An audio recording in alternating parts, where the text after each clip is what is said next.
Chapter 39. Tangjing, how can you sleep in class? Lu Qingmei unhappily asked. Teacher, I didn't. Heng, you already closed your eyes and you're still saying you didn't. Lu Qingmei disappointedly said.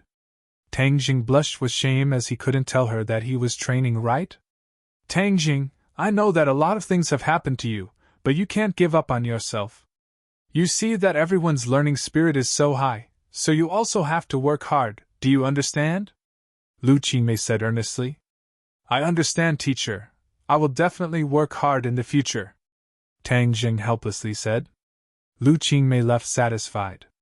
Yi Dingdang gloatingly glanced at him and said, Who told you to train in class? Now you've been caught. Tangjing didn't know whether to laugh or cry as he picked up his bag and left the school. Xingshi Bar, Lin Hu pulled Tangjing and sincerely said, Little brother, tonight's fight is no small matter, are you confident? If you aren't, then we won't fight. If you're short on money, then you can take it from me. Tangjing had already earned 250,000 yuan from the 2 matches, and with the 200,000 yuan from the Ye family, he wasn't short on money. Brother Hu, thank you for your good intentions, but I'm not only doing this for money, I also want to comprehend some things from actual combat. Female sign, Lin Hu shook his head and said, But this is too dangerous. No one can be undefeated forever. The boxing world has its risks, and if you lose, then you may be crippled or even lose your life. Tangjing was silent for a moment before firmly saying, I know, but I still want to fight. Okay, then I can only cheer you on. I heard that this time young Master Huang will send out his #1 fighter, Tai Long. Tai Long? Yes, he is a 5th grade refining body expert, and his golden bell cover is very good. It is said that his body is like steel and it is very difficult to injure him. Tangjing was silent. Back then, when he faced a 6th grade refining body assassin, he did not die. Now that he had broken through to the 2nd grade refining body, even if he were to face this Tai Long, he may not necessarily lose. In a factory in the suburbs, hundreds of spectators had gathered today. Everyone had heard that a young expert had recently appeared, and this battle would be very exciting. When Tangjing appeared, the crowd immediately cheered like a tidal wave. Tangjing was young and had delicate features. He was not like the other boxers who were tall and burly. He was very likable, especially the female spectators. They were extremely infatuated and wanted to recommend themselves to him. Tangjing turned a deaf ear to the cheers. He had been adjusting his aura to reach the most perfect state. Haha, little brother, you've come. I thought you wouldn't be participating in the competition in the near future. Young people are really courageous. Huang Xiang smiled and pretended to be friendly. The previous opponents you faced were too weak, so you definitely didn't have enough fun. Today, I've arranged a strong opponent for you. This time, you'll definitely be able to enjoy yourself to the fullest. Thank you. Tangjing lightly nodded his head. Hang, little brat, you're too arrogant. This time, your opponent is Tai Long. He has participated in more than 10 matches and has not tasted a single defeat. Little brat, you won't be able to escape this calamity. Boss Fan disdainfully said. Boss Fan, if you don't speak, no one will think you're mute. Lin Hu's eyebrows jumped and unhappily said, Tai Long is indeed very powerful, but my brother is also not to be trifled with. Haha, of course, little brother's skill is not ordinary. Tai Long may not be your opponent, Huang Xiang carelessly said. Tai Long, later on, you must be alert. Little brother is an expert, so you must not be careless. A person walked out from behind Huang Xiang. He was not tall, but he was very lean. His muscles were very sturdy, and his eyes were bright and full of expression. Rest assured, young Master Huang, I will definitely do my best. Tai Long swept a glance at Tangjing. It was as if a biting cold wind blew past, causing people's heart to feel cold. Such a strong aura, he really is an expert. Good, let's first enjoy their wonderful match. The two people walked onto the arena. The crowd's cheers became even louder, as if they wanted to lift the roof. Especially those who had seen Tai Long's match, they all loudly shouted Tai Long's name. Tai Long, victory! Tai Long's face was expressionless. He coldly smiled at Tang Jing and said, "Little brat, later on you better hold on a bit longer. Otherwise, if I defeat you, then you won't be able to feel the joy of victory." Tang Jing maintained his composure and said, "If you want to defeat me, then you must have real skill. Haha, although I can't see through your cultivation, I dare to bet that with your small body, you are not my opponent. Many people have died in my hands, so don't be scared to the point of peeing your pants. Little brat, this Tai Long has really killed people. The smell of blood on his body is not small," Tian Chanzi reminded. He actually did not approve of this kind of risk, but in order to save his grandfather, Tang Jing did not listen to his dissuasion. He also had no other choice. Tang Jing remembered this in his heart, and raised his attention to 120%. Both sides stood still. As the referee announced the start of the match, the atmosphere instantly changed. Tai Long took the initiative to attack. His figure flashed, and in the blink of an eye, he had already closed the distance of several meters. Tang Jing's face was calm, and his attack was like a storm. Bang! Tang Jing dodged the attack and threw out a punch. Bang! His punch solidly landed on his opponent's body. However, it was as if his punch had landed on a steel plate, causing a piercing pain to his bones. Tai Long, on the other hand, acted as if nothing had happened. He even grinned coldly. Tang Jing felt his shoulder tighten. He was actually caught by Tai Long whoosh. Tang Jing flew out and landed in the distance. He was battered and exhausted, and almost fell out of the arena. In this first confrontation, Tang Jing was obviously at a disadvantage. Hey, little brat, now you know how powerful I am. You want to break my golden bell cover with your little tricks? Wishful thinking, Tai Long proudly said. He had already received Huang Xiang's order to severely injure Tang Jing. However, he had to leave his last breath and make the match more exciting. Therefore, he did not want to completely defeat Tang Jing from the beginning. He wanted to play with him step by step, and then use his killing move. Tang Jing clenched his teeth. He did not say a word, but his heart gradually sank. If he could not break his opponent's golden bell cover, then he would be in too much danger. I don't believe that he is really an impenetrable defense. Tang Jing's toes touched the ground, and like a gust of wind, he arrived in front of Tai Long. He continuously attacked with 6 moves of the heaven-gathering hand. The sky was filled with palm shadows, and they all landed on Tai Long's body. Tai Long's eyebrows did not even blink. Instead, he looked at him with a mocking expression. Bang, bang, bang, 6 muffled sounds rang out. Tai Long did not move at all. Tang Jing flew back and looked at him with indescribable horror. Does he really not have any flaws? A person without flaws, even if he was not an expert, wanting to defeat him was as difficult as ascending to the heavens. Not to mention that there was a huge difference in their cultivation. Little brat, the golden bell cover is just an ordinary martial art. With his cultivation, he wants to practice it to the level of invulnerability. It is simply wishful thinking. This is just him blowing his own trumpet. The golden bell cover has a death acupuncture point in his dantian. Even if he has trained his muscles and bones in other places, he definitely has not trained this death acupuncture point. As long as you attack his dantian, he will definitely lose, Tian Chanzi said. Tang Jing was overjoyed. Although Tian Chanzi could not help much, but his knowledge was not bad. Good, then I will attack his death acupuncture point. As long as I use the pressure point technique to suppress him, then attacking the death acupuncture point will be easy. Whoosh with both fists, Tang Jing attacked again. Tai Long was no longer passively taking a beating. Instead, he quickly met him and roared, "Fall for me!" A punch came. The air produced a muffled sound. Tang Jing felt that his breathing was not smooth. Pun! As the 2 fists collided, Tang Jing hurriedly retreated backwards. His feet tapped against the ground, stopping his body. At this time, Tai Long once again attacked like a maggot. Tang Dang's pupils constricted. How could he let go of this rare opportunity? His finger quickly sealed the opponent's pressure point, causing Tai Long's body to stiffen. Tang Jing was overjoyed. The pressure point technique was successful. He once again punched out, aiming directly at Tai Long's dantian. Tai Long's pupils instantly enlarged. He roared, "You are courting death!" Pa! Tai Long's muscles and bones suddenly made an explosive sound. His lean body swelled up, turning into a big fat man.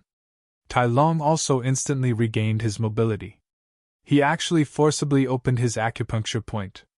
This unforeseen event was completely out of Tang Geng's expectations, and it was already impossible for him to withdraw his attack. Pun! Tai Long swept his hand and directly blocked Tang Geng's attack. His other fist landed on Tang Geng's chest. Puff! Tang Jing flew backwards as if he was hit by a car. He spat out a mouthful of blood and fiercely fell to the ground. "Little brother!" Lin Hu was shocked. He could not help but exclaim. But there was nothing he could do. "Little handsome brother, quickly get up! Defeat him, defeat him!" The audience burst into loud cheers. "Tai Long, kill him, kill him!" The other audience also did not want to fall behind and cheered. The entire factory was in an uproar. This battle was even more exciting than the previous ones. The confrontation between the two experts made everyone nervous and addicted to watching.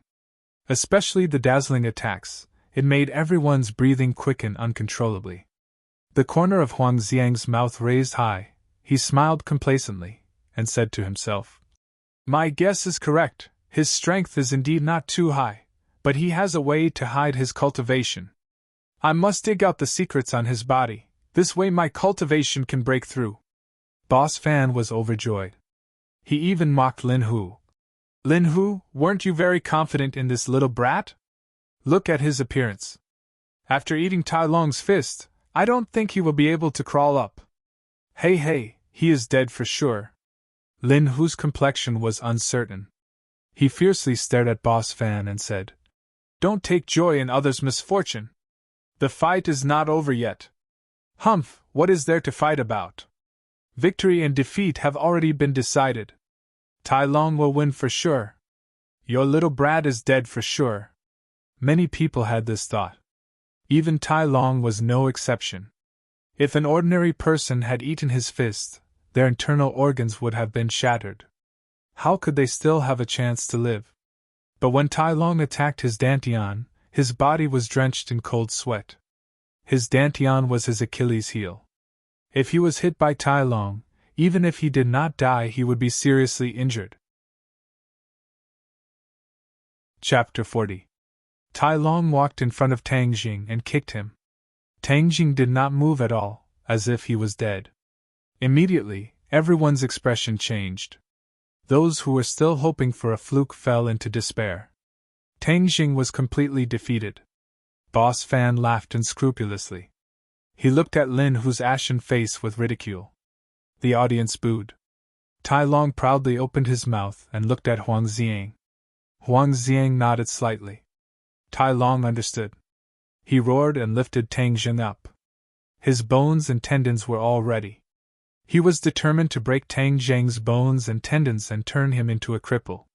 Suddenly, Tang Jing's tightly closed eyes opened and a cold light flashed within them. Tai Long's heart trembled as he cried out, "Not good!" However, it was already too late. Tang Jing's two palms struck out, one after the other, hitting his dantian. Bang! Two muffled sounds rang out as if something had cracked. Tai Long let out a deafening scream as his eyes widened in disbelief as he stared at Tang Jing. Tang Jing was like an agile monkey. He jumped up and stepped on Tai Long's chest. He retreated a meter away. Bang! A loud sound rang out. Tai Long staggered and fell on the stage.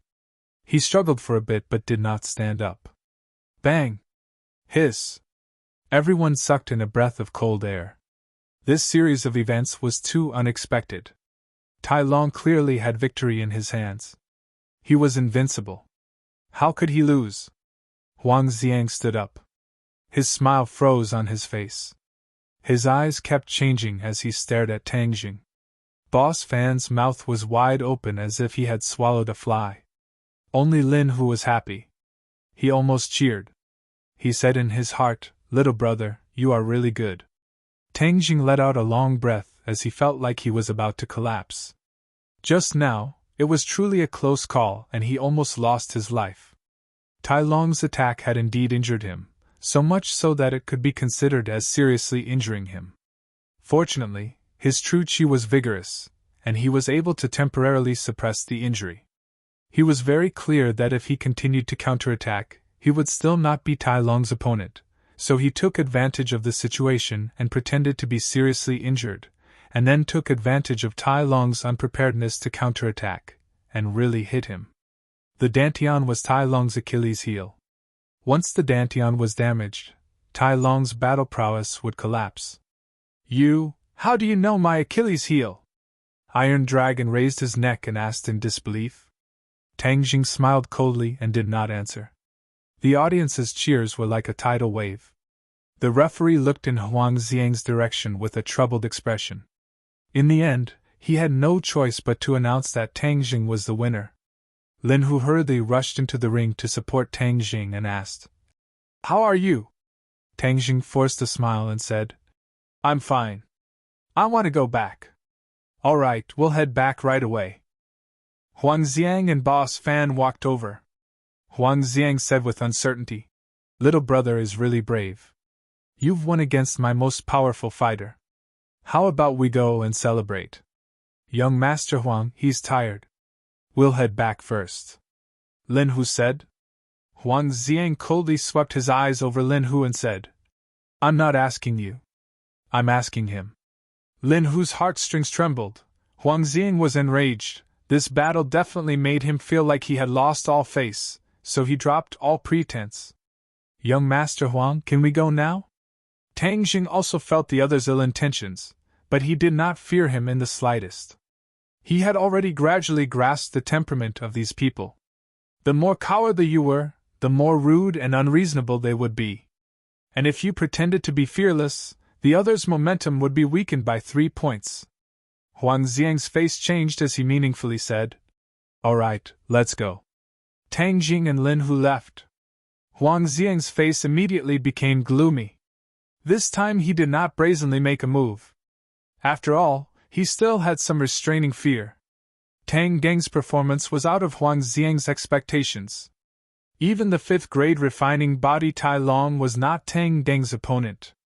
Huang Xiang also did not have absolute confidence in keeping the other. "Young Master Huang, letting them go like this is the same as letting a tiger return to the mountain." Boss Fan insidiously fanned the flames. He also wants to become a tiger.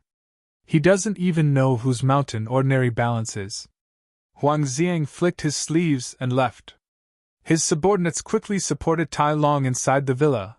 Tai Long trembled as he knelt in front of Huang Xiang. He trembled as he said, "Young Master Huang, this subordinate is useless. You really are useless. Victory was clearly in your grasp, but in the end you lost." Huang Xiang said resentfully. Tai Long's defeat meant that his plan had failed. It would be even harder to pry into Tang Geng's secret. This subordinate was negligent. Tai Long lowered his head. Isn't your golden bell cover indestructible? How did you lose?" Huang Xiang was very clear on the power of Tai Long's golden bell cover. Even he would have to spend a lot of effort to break through Tai Long's defense. Tai Long recalled the scene and said, "He specifically attacked my Dantian's gate of life. I suspect that he already knew about my gate of life." "And?" Huang Xiang's eyebrows tightened. "Didn't you say that this was your secret and that outsiders would not know about it? Maybe he has an expert behind him." Tai Long said his own guess. "Expert?" Huang Xiang's expression changed. No matter what expert is behind him, in ordinary balance, even if he is a dragon, he will still have to coil up for me. Even if he is a tiger, he will still have to lie down for me. Young Master Huang, how are you going to deal with him?" Huang Xiang was determined to obtain Tang Geng's secret. He clenched his teeth and said, "Everyone will have a weak spot. Since I already know his identity, dealing with him will not be difficult." Tai Long's heart turned cold. He knew that being targeted by Huang Xiang was the same as being targeted by a poisonous snake. Tang Jing, this brat, was going to be out of luck. Tang Jing did not know of Huang Xiang's sinister intentions. He was currently resting in the carriage with his eyes closed. After a long time, he finally calmed down and opened his eyes. Lin Hu had been quietly waiting on the side. Seeing the situation, he quickly said, "Little brother, I'm afraid that you will be in trouble for rejecting young Master Huang." Tang Jing remained calm and collected as he said, "Different situations call for different actions. If he wants to find trouble with me, then I can't do anything about it." Tian Chanzi had already warned him that Huang Xiang had ulterior motives. However, in order to quickly break through to the third-grade refining qi, he had no choice but to participate in the fight. However, the gains from this fight were worth it. Even though he was injured, he gained a lot of new insights. All of this was caused by me. If it weren't for you standing up for me, then you wouldn't have provoked young Master Huang," Lin Hu said with a sigh. "Brother Hu, this has nothing to do with you. Speaking of which, I still have to thank you for bringing me into the boxing world." "Why?" Tang Jing smiled mysteriously. He did not explain. If it weren't for Lin Hu, then he would not have been able to earn enough money to pay for his grandfather's medical expenses. Furthermore, he would not have been able to increase his strength by leaps and bounds. "I'll think of another way. At worst, we can just return the money we won to young Master Huang and eliminate this enmity." Lin Hu was very clear about Huang Xiang's ability. That was why he came up with this idea. "There is no need to do this," Tang Jing advised. "He won the money with his own ability, so why should he return it? If Huang Xiang was really unreasonable, then he would not be easy to bully." Looking at the determined face of Tang Jing, Lin Hu secretly sighed. He thought to himself that he was still too young and full of vigor. He completely did not know how powerful Huang Xiang was. "It seems that I will have to deal with this matter in secret." Tang Jing returned to the hospital. After taking care of his grandfather, he began to treat his injuries. His internal organs were shaken. Even though it was not a serious injury, if he did not treat his injuries in time, there would be repercussions. True qi began to circulate, and within his meridians there was a rumbling sound. The true qi within his 9 meridians began to boil. After half a day, the true qi calmed down. His injuries were completely healed, and his true qi increased by a bit. "Little brat, you really did gain a lot from this fight. Your true qi has already reached 2.8 inches. You only need 2 more points before you succeed," Tian Chanzi said encouragingly. At that time, he did not think that Tang Jing would progress so quickly. Tang Jing also could not hide his excitement. He was a bit closer to success. "However, you only have 3 days left. The last 2 points of true qi are not that easy to cultivate." Tian Chanzi once again poured cold water on his hopes. Tang Jing knew that Tian Chanzi was not exaggerating. He could not go and practice boxing again.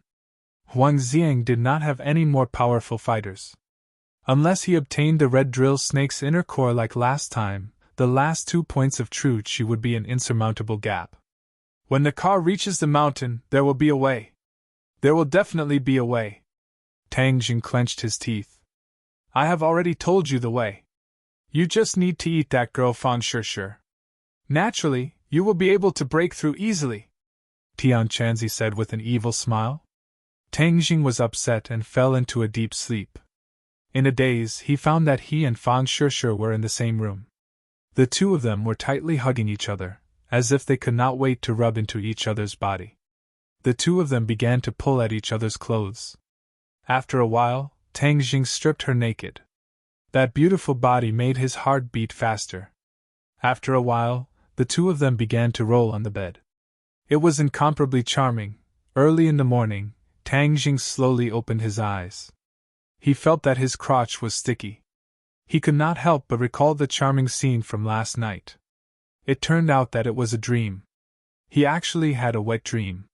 The scene in the dream was real and beautiful. It made him reminisce endlessly. However, he was also a little embarrassed. He quickly went to the bathroom to change his clothes, then grabbed his school bag and flew to school. The moment he saw Fang Shishir, he could not help but blush. This was all because of Tian Chanzi's nonsense. That was why he had a wet dream. Hey, you're actually blushing. What's wrong with you? Fang Shishir intimately held onto his arm. She stared at him with her big black eyes and asked curiously. It's nothing, Tang Jing evasively said. Liar, there must be something wrong. Did you do something wrong to me? Fang Shishir mischievously asked. Absolutely not, Tang Jing quickly denied. Humph, if you dare to do something wrong to me, I will definitely not let you go. Fang Shishir waved her pink fist like a little girl. Little handsome brother, good morning. Feng Xinyang energetically got out of the car and greeted Tang Jing from afar. Aunt Feng, good morning. Tang Jing politely greeted. Hee, why are you being so polite with me? Little handsome brother, do you think our family's ding-dang is beautiful today? Feng Xinyang glanced at Fang Shishir and deliberately asked. Tang Jing was greatly embarrassed. He coughed again and again, not knowing how to answer. Oh, did you catch a cold? Ding-dang, in the future you have to take care of little handsome brother. How can you be so careless? Feng Xinyang rebuked. Yi Ding-dang's face turned red. She shouted. Feng Xinyang, I've already arrived at school. You should quickly go back. He understood. I won't disturb you too. Feng Xinyang waved her hand and left. Chapter 41. With regards to Feng Xinyang's boldness, Tang Jing had already experienced it and could only bitterly smile. But in the next second, he couldn't smile anymore and sucked in a breath of cold air. Fang Shishir fiercely pinched the flesh on his waist and stared hatefully at him, waiting for his explanation. Tang Jing hurriedly whispered, There's really nothing going on between me and her, don't listen to her nonsense. Fang Shishir snorted and faintly said, She's so beautiful, do you dare say you don't have any ulterior motives? There really isn't, Tang Jing decisively said. At this time, a man definitely couldn't hesitate. Yi Ding-dang clearly heard the two's conversation and pretended not to hear it as she walked towards the classroom. Tang Jing promised Yi Tianlei that he would protect Yi Ding-dang's safety and pulled Fang Shishir and Yi Ding-dang together towards the classroom. This scene once again attracted the attention of countless people, causing many to beat their feet and stomp their chests, sighing at the unfairness of the heavens. Just what ability did Tang Jing have to be able to accompany the two school beauties by their side, and even be safe and sound? Tang Jing sat in his seat absent-mindedly.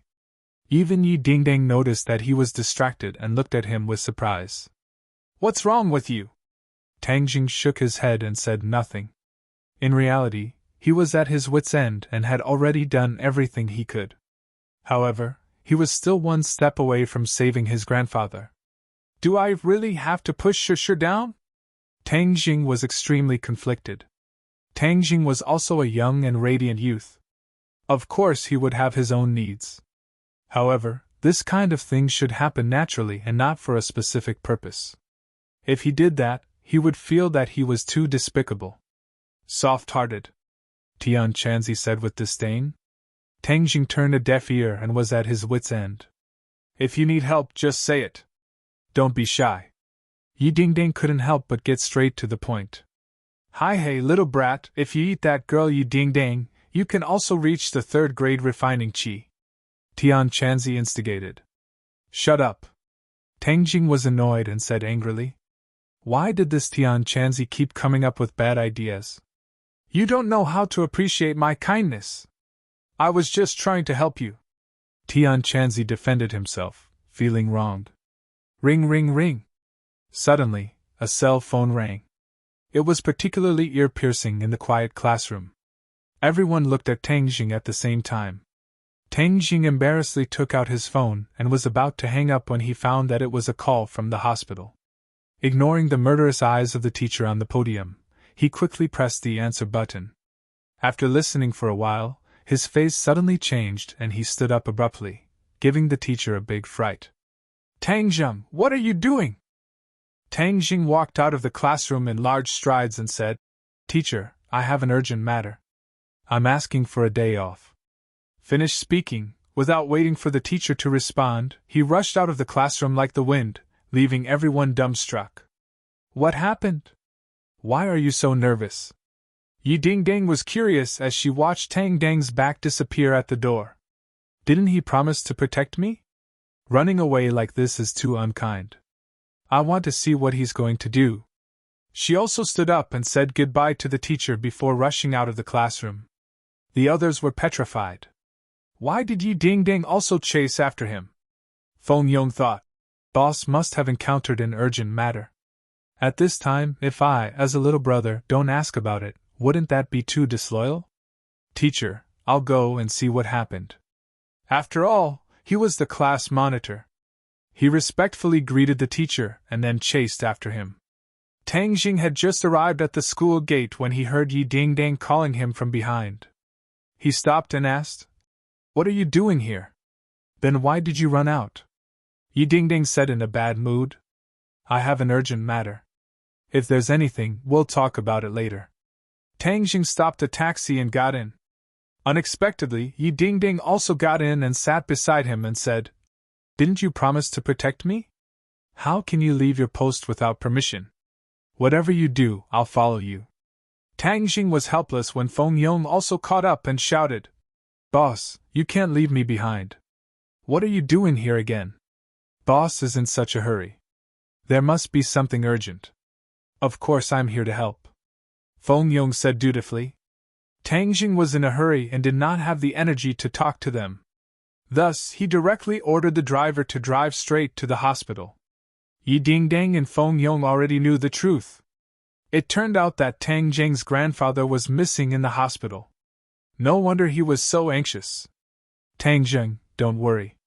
Maybe the old man temporarily left the ward and is wandering outside," Yi Dingdang comforted. Tang Jing knew his grandfather's habits. He did not like to wander around. Moreover, he had a premonition that something must have happened.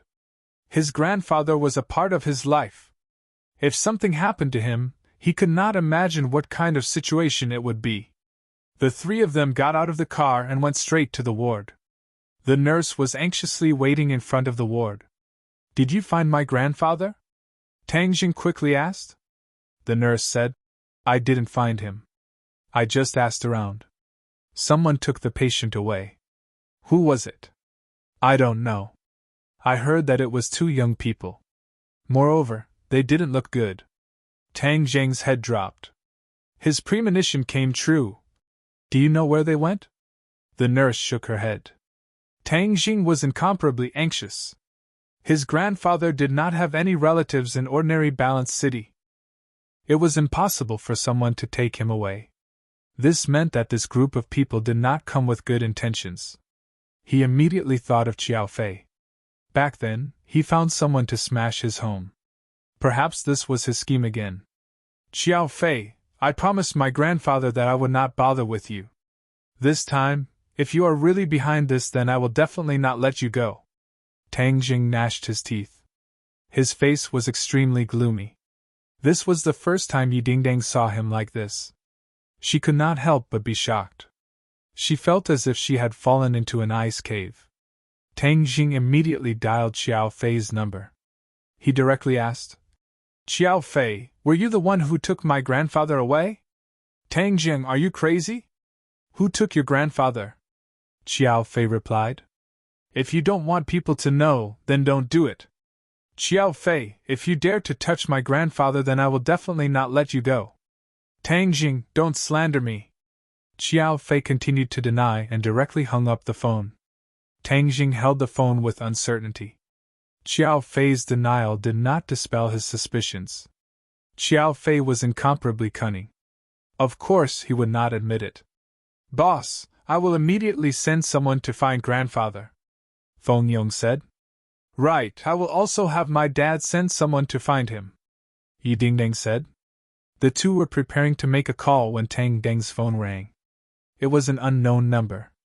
"Hey, little brother. Do you have time to come over and sit with me?" Huang Xiang's voice sounded. Tang Jing immediately recognized the other party. His eyebrows instantly twisted as he said, "Young Master Huang, I don't have time." "Hee, I believe you will have time. Immediately come to the south of the city."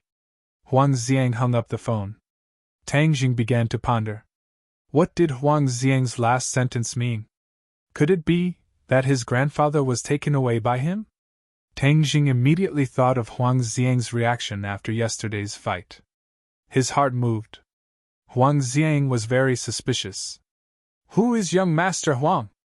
Yi Dingdang curiously asked. Huang Xiang. Huang Xiang? Yi Dingdang was flabbergasted. Her eyes widened. How do you know him? It's a long story. I want to go to the south of the city. You guys go back to school first. Tang Jing decided to go meet Huang Xiang. Boss, I will go with you. Feng Yong volunteered. No, I will go by myself, Tang Jing said without hesitation. He did not know what dangers there would be. Feng Yong did not know martial arts, so how could he let him take the risk? Yi Dingdang, you better go home first. Since he could not protect Yi Dingdang's safety, he advised her to go home. Yi Dingdang did not say a word. Looking at Tang Zhang's back disappear at the end of the corridor, Feng Yong anxiously stamped his foot and said, Yi Dingdang, why don't you persuade boss? There is strength in numbers. How can he go by himself?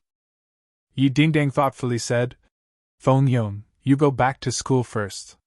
Finished speaking, she quickly left. Feng Yong was dumbstruck. He said, Fuck, how can you guys be like this? You want me to go back to school alone?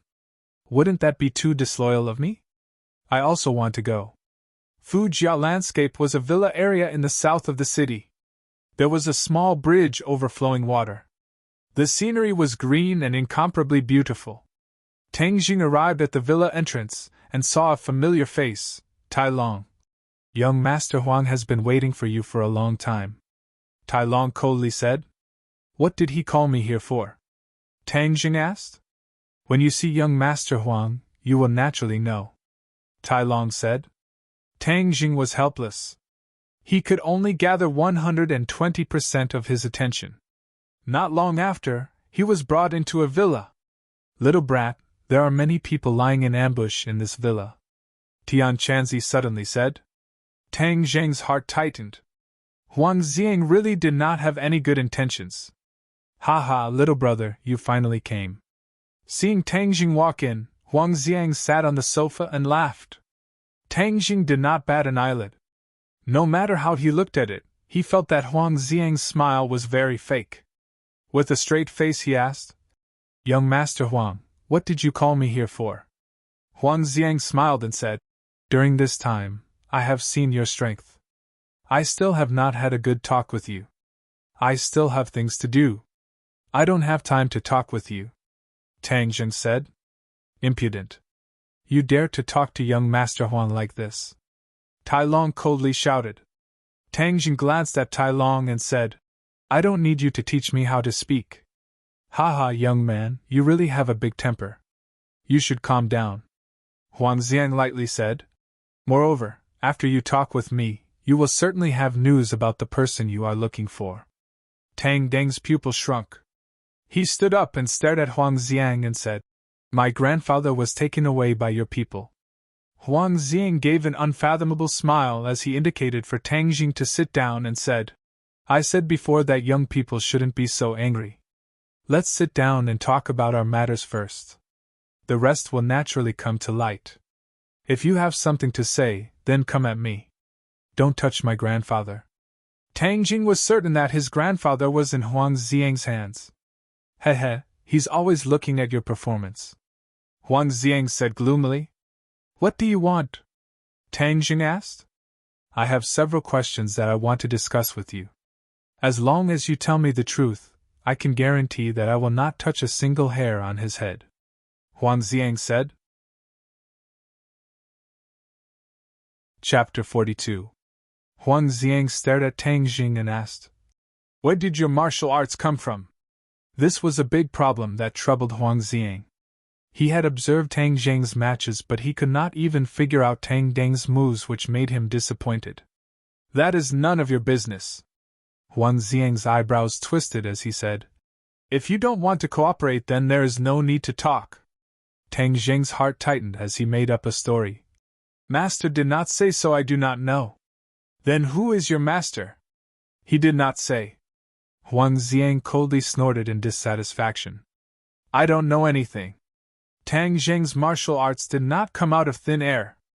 Moreover, to have such martial arts in just a few months was truly a miracle, so Huang Xiang would not give up so easily. He continued to ask, Then where can I find him? His home is everywhere, so I do not know where to find him. Huang Xiang was a bit disappointed but also relieved. Since the other side was not in the ordinary balance, then his matter would be much easier to handle. This time he must force out Tang Deng's martial arts. I am a very generous person, so I hope that we can take out our martial arts and then compare notes with each other to increase each other's cultivation. What do you think?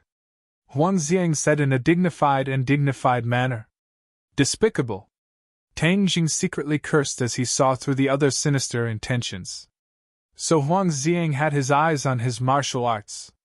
I am sorry, but martial arts cannot be passed on. Tang Jing refused. Huang Xiang's face sank as he said, Being so stingy is meaningless. I will also give my martial arts to you to study. No need. Tang Jing refused. Tang Jing, don't be so shameless. Tai Long murderously shouted. Huang Xiang looked at him with a smile that was not a smile. Tang Jing coldly said, You want to use my grandfather to coerce me into handing over my martial arts? Huang Xiang chuckled and said, Coercing sounds so unpleasant. We are exchanging pointers, and this is a normal exchange between martial artists. Brat, don't give him the ancient clear heaven scroll. Tian Chanzi anxiously stopped him. I know. I'm not that stupid. The ancient clear heaven scroll was fought over by Tian Chanzi and Yin Mo, these two experts, with their lives on the line. How could they let Huang Xiang have it so easily? If I hand over the cultivation technique, will you release my grandfather? Tang Jing asked. Of course, I'm a man of my word. Huang Xiang solemnly vowed, but Tang Jing discovered that his eyes were flickering. He was clearly lying. Huang Xiang was indeed lying. As long as he obtained the cultivation technique, he would not hesitate to kill Tang Jing. Tang Jing's strength had increased so quickly, he did not wish to leave behind a potential enemy for himself in the future. All right, I'll give you the cultivation technique. Tang Jing readily agreed, but silently said to Tian Chanzi, Tian Chanzi, quickly give me a cultivation technique and trick Huang Xiang. Tang Jing did not dare to act rashly because his grandfather was in the enemy's hands. He decided to use a fake cultivation technique to trick Huang Xiang. Tian Chanzi had many cultivation techniques, among which there was no lack of powerful ones. He immediately understood Tang Jing's intentions and laughed evilly. Don't worry, I'll prepare a cultivation technique for him. I guarantee that after he practices it, he will benefit greatly and feel like he's in heaven. Ha! Tang Jing knew that the words benefit greatly were sarcastic. Tian Chanzi deliberately tampered with the cultivation technique's key points, causing Huang Xiang to have the opposite effect. Right now I'm not Huang Xiang's opponent. I must first break through to the 3rd grade of qi refining and save my grandfather. Then I'll settle this debt with Huang Xiang. Tang Jing had lived at the bottom of society for many years, so he understood that sometimes he had to endure. He also understood that a gentleman's revenge was not too late. If he knew that he was no match for Huang Xiang and still tried to be a hero, then he could only be tired of living. All right, then write it down. Huang Xiang had already prepared a pen and paper and handed it to Tang Jing, letting him write down the cultivation technique. Huang Xiang stared at it without blinking. He did not believe that Tang Jing could trick him. After all, he had been practicing martial arts for more than 10 years, so his ability to discern between good and bad was not bad. Gradually, Huang Xiang's eyes lit up, and his joy was overflowing. He exclaimed in his heart, It really is unfathomable. With this cultivation technique, my strength will definitely increase greatly. The Huang clan will grow into a true martial arts family in my hands. The Huang clan could be considered a large clan in ordinary balanced city, but outside it was not good. Huang Xiang's ambition was not small. He had always wanted to revitalize the Huang clan and turn it into a true martial arts family. This cultivation technique is definitely real. Hey, this move is really useful. Using that old man to coerce him is more effective than directly using force to coerce him. Huang Xiang was immensely proud of himself. Tang Jing put down the pen and said, I have finished writing. Now you can release my grandfather. Huang Xiang immediately put away the cultivation technique. Tai Long stretched out his long neck wanting to take a look, but Huang Xiang did not give him the opportunity. Haha, you are very obedient, but you are too stupid. Huang Xiang laughed. What do you mean? You no longer have any value. What do you mean? You want to kill me? Tang Geng's gaze turned cold. The other side went back on his words, truly despicable. Huang Xiang gave an evil grin and signaled to Tai Long. Tai Long leapt out with a so sound and fiercely attacked Huang Xiang. Huang Xiang, you are despicable and shameless. Despicable and shameless? In this world only the one who survives is the victor. So what if I am despicable and shameless? Huang Xiang was not ashamed and instead said proudly. Tang Jing did not have time to say anything because Tai Long's storm-like attacks had already arrived in front of him. Tang Jing quickly used the heaven-gathering hand to resist. Moreover, every move was aimed at Tai Long's dantian. Tai Long had eaten Tang Jing's attack yesterday, and his injuries had not healed yet. Seeing Tang Jing's every move was aimed at his life gate, how could he not know that Tang Jing already knew the secret of his life gate? He was really angry and anxious. He was in a difficult situation as he retreated again and again. Huang Xiang's eyes slightly narrowed. Yesterday, when Tai Long was facing Tang Jing, he was in an overwhelming victory, but today he was not a match for him. In addition to Tai Long's injuries, another important reason was that Tang Deng's strength had increased. This could be seen from Tang Deng's swift and fierce moves. In just one night he had such progress. This set of martial arts is simply too mysterious. After I practice it, I will definitely progress faster than him. Huang Xiang was itching to immediately practice this set of martial arts. Tang Jing flew into a rage and used all of his skills to force Tai Long to retreat step by step. Seeing that he was in a corner, and had no way to retreat, Tang Jing attacked Tai Long's dantian. Kacha! With a crisp sound, Tai Long's dantian was shattered. Tai Long was like a dead fish as he softly fell down. His eyes almost popped out and blood gushed out from the corner of his mouth. You! Iron Dragon pointed a trembling finger at Tang Jing, but was unable to say a single word. Tai Long's dantian was once again injured, but this time it was not as easy as the first time. This time his dantian was directly shattered, destroying all of his martial arts. For the rest of his life, he would not be able to practice martial arts. Moreover, he would be plagued with illness, making him worse than an ordinary person. The smile on Huang Xiang's face froze. He did not expect that Tang Jing would be so powerful after going all out. His own #1 general would fall like this. He was furious and loudly roared, Kill him! Kill him! Hua! More than 10 big men rushed out from all directions, staring at Tang Jing like a tiger eyeing its prey. Huang Xiang's hand had a gun, and the black muzzle was aimed at Tang Jing. Tang Jing's whole body tensed up. Although his martial arts were not bad, facing a gun, he was certainly not the opponent's opponent. Humph, you want to continue to fight? Huang Xiang's face once again showed a proud smile. Huang Xiang, let go of my grandfather. I will let you do whatever you want with me. Tang Jing helplessly said.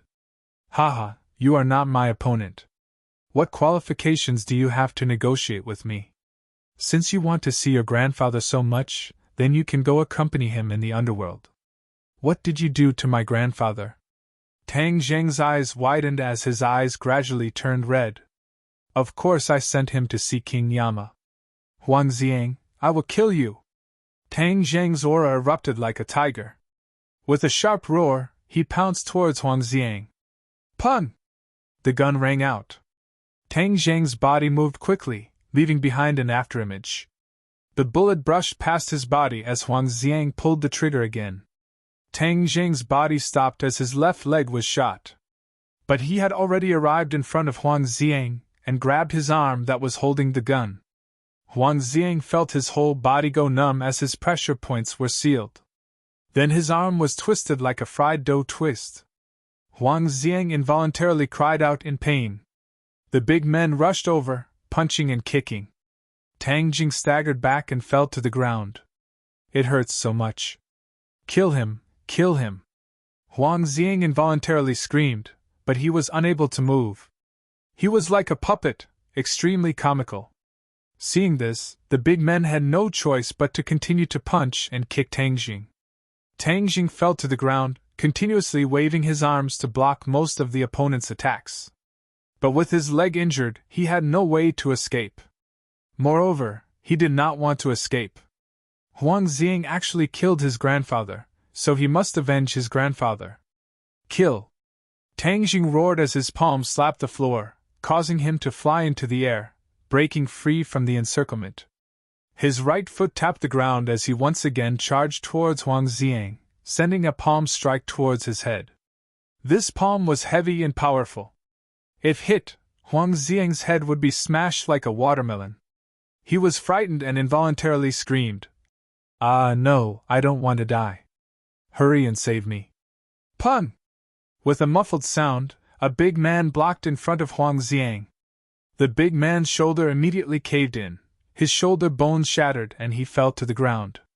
The other big men also blocked Tang Jing one after another, making it difficult for him to get close to Huang Xiang. Huang Xiang regretted it to death. He originally thought that his preparations were complete, but who would have thought that Tang Jing would be so fierce when he went crazy? Tang Jing fought and retreated. It was difficult for him to get close to Huang Xiang. Among these big men, there were first-grade and second-grade refining body martial artists. With several of them working together, their strength could not be underestimated. Tang Jing was gradually unable to endure. "Little brat, hurry and run. Where there is life, there is hope," Tian Chanzi advised. "No, I must avenge my grandfather. I must kill Huang Xiang," Tang Jing stubbornly retorted. Tian Chanzi was helpless. He was as anxious as an ant on a hot pan. He was flustered and exasperated. "You are seeking your own death, do you know that? I am the master of my life. Seeking my own death is my own business." Stubborn, Tian Chanzi anxiously cursed. "I, Tian Chanzi, have moved unhindered in the cultivation world. Who would have thought that in the end, I would fall to such a state?" Tang Jing ignored Tian Chanzi's anger and hatefully glared at Huang Xiang. He wanted to get close to Huang Xiang and kill him. This was the first time that Tang Jing wanted to kill someone. Chapter 43. After the pressure point technique failed, Huang Xiang regained his freedom. Looking at his twisted arm, his face became extremely gloomy as he roared, "Tang Jing, I will kill you!" He picked up the pistol and pointed the black muzzle at Tang Jing. Tang Jing was surrounded by the large men and had nowhere to run. Just as Huang Xiang was about to pull the trigger, a shout suddenly came from the door. "Stop!" "So!" A graceful figure rushed in and stood protectively in front of Tang Jing, looking at Huang Xiang without the slightest bit of fear. "Who are you?" Huang Xiang angrily glared. "Huang Xiang, put down the gun!" Yi Dingdang scolded. He had followed Tang Jing the entire time, and had spent a lot of effort to sneak into the villa. Seeing this hostile scene, he immediately stopped. Huang Xiang's eyes trembled as the other party actually recognized him. "Who are you?" "Yi Dingdang," Yi Dingdang said. She believed that the other party had definitely heard of her name. As expected, after Huang Xiang heard this, his expression slightly changed as he said, "What are you doing here? You are not allowed to harm Tang Jing. He is my friend," Yi Dingdang firmly said.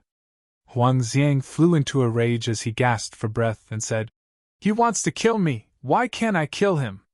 I said no, allowed means not allowed." Yi Dingdang put her hands on her hips, giving off a bit of Feng Xinyang style. "No!"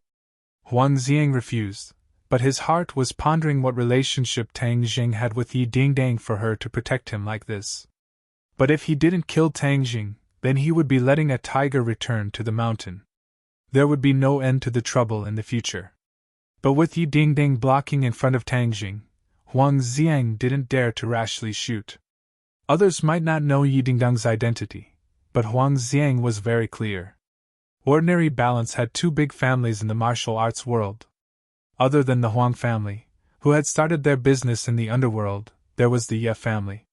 The rise of the Ye family only took slightly more than 10 years, but it was unusually fierce, completely suppressing the local snake, the Huang family. Yi Tianlei and the Ye family were rivals. The Huang family had never fully grasped the background of the Ye family, but the superb martial arts of Yi Tianlei made the Huang family wary of attacking the rat for fear of breaking the vases. They simply did not dare to face him head-on. "Huang Xiang, I'm going to kill you!" Tang Jing gnashed his teeth and said. "Humph, did you see that? He wants to kill me. How can I let him go?" Huang Xiang said. Yi Dingding turned to look at Tang Zheng and asked, "Tang Zheng, what's going on? Why do you want to kill him?" Tang Zheng's eyes were bloodshot as he said, "He killed my grandfather. I want to avenge him." Yi Dingding was startled when she heard this. She found it hard to believe, and her anger also rose. Huang Xiang was worried that if he delayed things would change. Seeing Yi Dingding turn her head, how could he let go of this great opportunity? He gave a look to his subordinates, and then everyone attacked together. He directly walked in front of Tang Jing and raised his gun to shoot. "Careful!" Tang Jing had been paying attention to Huang Xiang's movements, and seeing him make a move, he gave a loud shout. Yi Dingding did not even turn her head when she felt a wave of killing intent rush towards her, causing her entire body to tremble as she angrily shouted, "Huang Xiang, you dare!" Huang Xiang really dared. He did not dare to kill Yi Dingding, but he dared to kill Tang Jing. The muzzle of the gun spat out a spark as the bullet rapidly shot towards Tang Jing. "Huang Xiang, I'm going to kill you!" Yi Dingding angrily roared. Huang Xiang actually dared to not give her face and even used a sneak attack. He was too despicable and shameless. She moved her hand like lightning and punched Huang Xiang's chest. Bang! Huang Xiang flew out, but the corner of his mouth floated into a smile. He believed that Tang Jing would definitely die under this shot. Suddenly, a gust of wind swept in from the entrance, causing sand and stones to fly everywhere. It was almost impossible to open one's eyes. Moreover, the crowd was also oppressed by a strong force that caused them to sway left and right. Huang Xiang could not help but blink his eyes. Then, the smile on the corner of his mouth disappeared and turned into a look of horror and suspicion. He involuntarily cried out, "Where's Tang Zheng?" Tang Jing disappeared. The bullet shot into the chest of a burly man, blooming a bright flower of blood. Tang Jing did not disappear. He saw the spark of the gun and felt the god of death rushing towards him. However, it was already too late for him to dodge. He thought that he would definitely die. But suddenly, a strong force came from behind and he flew out, dodging the bullet. "Feng Xinyang, you finally came. If you didn't come, your daughter would have died."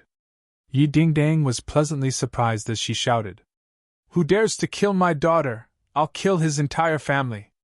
Feng Xinyang's domineering voice rang out. Everyone followed the voice, and only then did they discover that there was an additional person in the hall. It was a charming young woman, and Tang Jing was standing beside her. Huang Xiang stared at Feng Xinyang dumbfoundedly. He had heard of Feng Xinyang's fame more than once or twice. But this was the first time he saw her in person. He was so scared that he took 2 steps back. Feng Xinyang's pair of red phoenix eyes swept over everyone. Everyone was like a child who made a mistake. They all lowered their heads. Her eyes were too bright, just like a dazzling sun. It made people involuntarily feel a kind of fear, not daring to look her in the eyes. Tang Zheng's mood was not much better than the others. Although he guessed that Feng Xinyang was also a martial artist, he never thought that she would be so powerful. If it wasn't for her, he would have already died. "Tian Chanzi, what is Feng Xinyang's cultivation level?" "First grade natal stage," Tian Chanzi lightly said. "What, first grade natal stage? That's even more powerful than Yi Tianlei." "Nonsense. Then why didn't you tell me before?" You didn't ask me. Moreover, it's only a first-grade natal stage. It's not that powerful. What's there to say? Tang Jing was speechless. Luckily Feng Xinyang arrived in time. Your little life can be considered saved. Tian Chanzi let out a sigh of relief. Feng Xinyang, you finally came. Just now he wanted to kill me. Yi Dingding pointed at Huang Xiang and said. Feng Xinyang directly walked towards Huang Xiang and said, You wanted to kill my daughter? Huang Xiang's complexion was ashen. Every time Feng Xinyang took a step forward, he would take a step back. Finally, he retreated to the corner with nowhere to retreat. He trembled as he said, Misunderstanding, this is all a misunderstanding. I never wanted to kill your daughter. Then why did you shoot at me? Yi Dingdang angrily asked. I wasn't trying to kill you. I was trying to kill Tang Jing. Kill Tang Zheng? Feng Xinyang stopped in her tracks. Huang Xiang let out a sigh of relief. He made up his mind not to say that he was trying to kill Yi Dingdang. He had to point the spearhead at Tang Jing. This way, Feng Xinyang wouldn't be angry. Right, I wanted to deal with Tang Jing. I definitely didn't want to deal with Miss Yi. Huang Xiang added. Why do you want to kill Tang Jing? Feng Xinyang coldly asked. He wanted to kill me. Of course I want to kill him. Nonsense. You killed my grandfather first. Of course I want to take revenge for my grandfather. Tang Jing loudly roared. Feng Xinyang's eyes shrunk as she said, You killed his grandfather? Her imposing manner was oppressive. A wave of cold air rushed towards him, causing his heart to tremble. He was almost unable to open his mouth. Do you know who Tang Jing is to me? Feng Xinyang asked again. Who? Huang Xiang asked while trembling with fear. He is my son-in-law. You want to kill him. Do you want my daughter to be a widow for the rest of her life? Feng Xinyang's voice wasn't loud, but in Huang Xiang's ears it was like a bolt from the blue, causing him to be dumbstruck like a wooden chicken. Yi Dingdang heard this and was greatly embarrassed. He faintly glared at Feng Xinyang but was directly ignored by her. So, you said you wanted to kill Tang Jing. How should I deal with you? Feng Xinyang asked. Huang Xiang swallowed his saliva. He really didn't expect things to turn out like this. Didn't Xiao Fei say that Tang Jing was a poor boy with no power or influence? How could he become the Ye family's son-in-law? Could it be that the Ye family also fancied his superb cultivation technique and didn't hesitate to marry their daughter to him? If that was the case, then wouldn't he have made a huge enemy? Seeing Feng Xinyang aggressively looking at him, he was scared and hurriedly said, This is all a misunderstanding. It really is a misunderstanding. His grandfather isn't dead. Nonsense. Just now you clearly said that you killed my grandfather. Tang Zheng angrily shouted. No, just now I was lying to you. I really didn't kill him. He is locked up in the basement. Tang Zheng's eyebrows raised in joy as he said, Really? Quickly bring me there. Huang Xiang didn't dare to disobey Tang Deng's wishes. Now that his little life was in the other's hands, how could he dare to resist? In the basement, when Tang Jing saw his grandfather lying on the ground, he hurriedly rushed over. He really was alive, but his eyes were tightly closed as if he was unconscious. What did you do to my grandfather? He was just injected with a tranquilizer. He will wake up in a few hours. Huang Xiang explained. He didn't kill Tang Dehai at the beginning because he wanted to use him to force Tang Jing to submit. Killing him would have no effect. Later on, he deliberately said that he killed Tang Dehai in order to make Tang Jing panic. He didn't expect that he would drive the other crazy and turn one of his arms into a fried dough twist. Tang Jing, how do you want to deal with him? Feng Xinyang asked. Although his grandfather wasn't dead, all of this started because of Huang Xiang. Moreover, the other party wanted to kill him. This enmity was set. He walked step by step towards Huang Xiang. Huang Xiang was so scared that he hurriedly begged for mercy. Tang Jing, this is all a misunderstanding. Your grandfather is fine. Please let me go. Let you go? Then would you have let me go just now? Huang Xiang was speechless. From the beginning, he didn't want to let Tang Jing go. Seeing Tang Jing's murderous look, Feng Xingyang knew that he really wanted to kill. This was the first time she saw this side of Tang Jing. Her heart slightly moved and she was very interested. However, she still persuaded. Tang Jing, since your grandfather is fine, then let him live. Huang Xiang was the only child of the Huang family. Killing him would cause a lot of unforeseen events. The Ye family wasn't afraid of the Huang family's revenge, but Tang Jing had to be careful. After all, he was alone and weak. Although the Ye family could protect him, the Huang family would definitely make a move on him. That would be disadvantageous to Tang Jing. Tang Jing took a deep breath and looked at Feng Xingyang. He already understood her good intentions. However, you can avoid death, but you can't avoid punishment, Feng Xingyang said coldly. Huang Xiang's face was full of hope, but when he heard this, his face instantly turned pale. Tang Jing, how do you want to deal with him? Chapter 44. Tang Jing did not understand what was in the basement next door, but if it was something that could make Tian Chanzi so surprised, then it must be something extraordinary. Bring us to the basement next door, Tang Jing said without any doubt.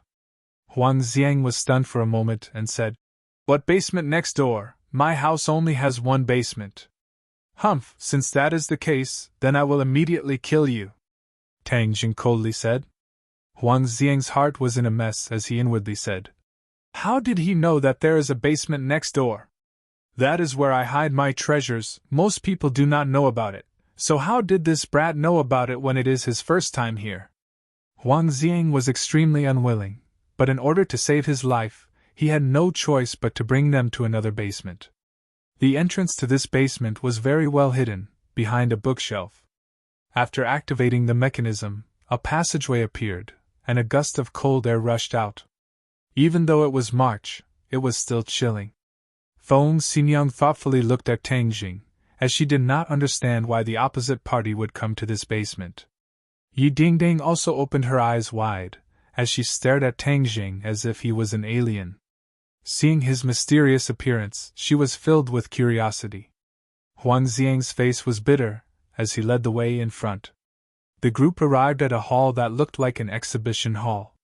The hall was filled with a dazzling array of antiques, calligraphy and paintings, making people feel as if they were in a museum. Yi Dingdang looked around and was speechless.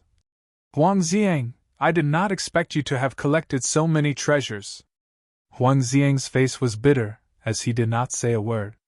Feng Xingyang did not bat an eyelid, but she was curious as to what Tang Jing would do next. Tang Jing followed Tian Chanzi's instructions and went straight to the center of the hall where there was an antique box.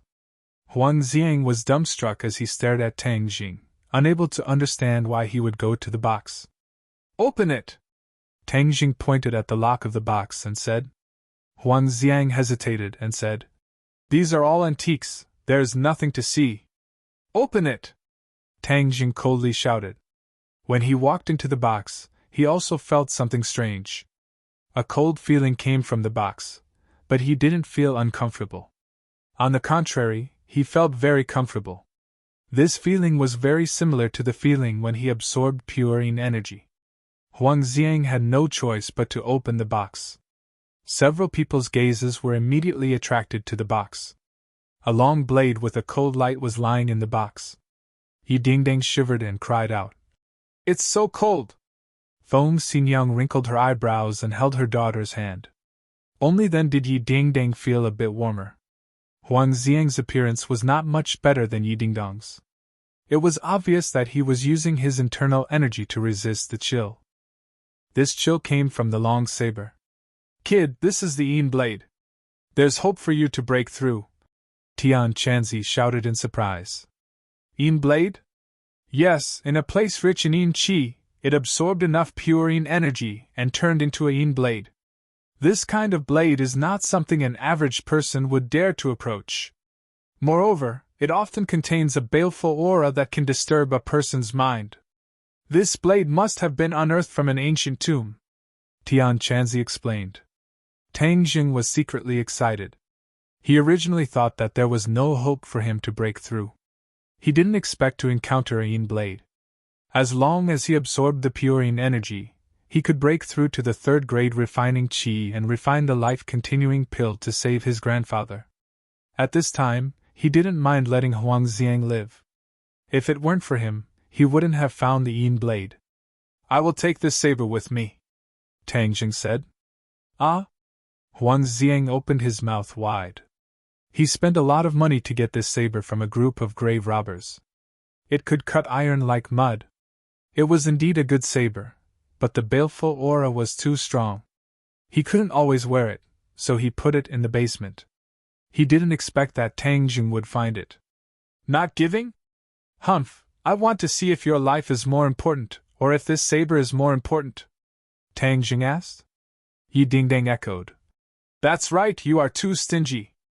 Using this saber to exchange for your life, you have profited greatly." Huang Xiang's face was bitter. A treasured saber could only be found by chance. Especially for a martial artist, he was really reluctant to part with it. But under the eaves, he had no choice but to lower his head. Moreover, he had already obtained Tang Jing's peerless technique, so a treasured saber was not that important. "Okay, you take it." Tang Jing immediately closed the box and hugged it to his chest. Feng Xinyang hesitated for a moment and said, "Tang Jing, if you need a weapon, you can go to my house. My house has a few good weapons. This saber is not suitable for you." Feng Xinyang's fiery eyes could see that this saber was not simple. Bringing it back would not be a good thing. Tang Jing could not explain the reason to her and said, "I appreciate Aunt Feng's good intentions, but I only want this saber." Feng Xinyang was helpless and did not try to persuade him anymore. The few of them once again arrived at the hall. Tang Dehai was still unconscious. Tang Jing carried him on his back to Feng Xinyang's car, and the few of them sped away. Huang Xiang's face gradually became gloomy.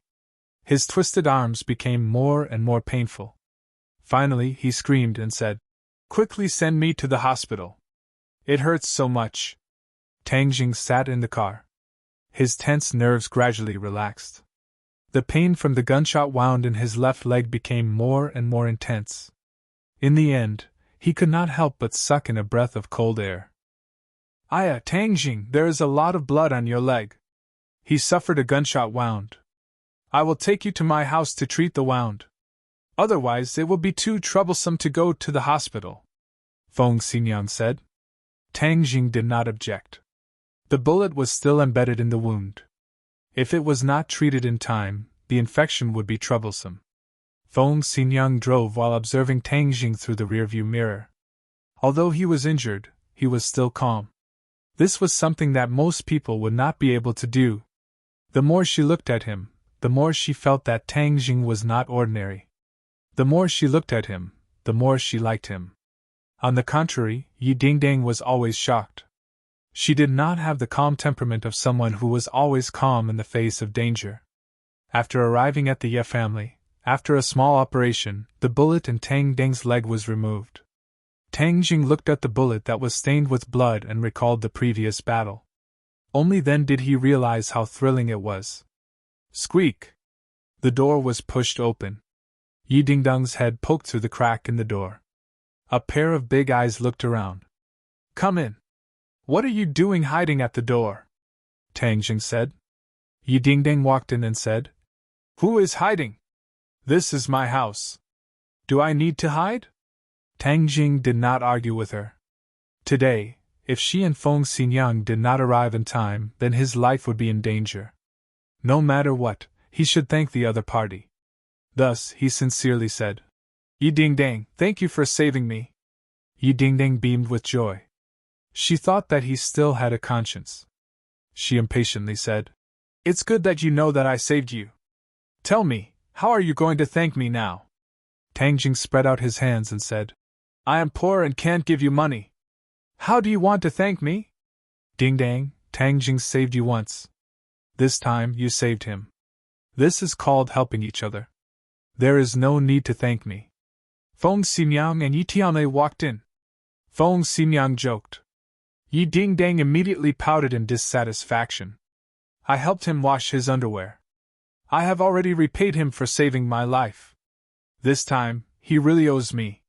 However, she could not say this. She could only act coquettishly and said, Feng Xinyang, whose mother are you? Why are you helping an outsider?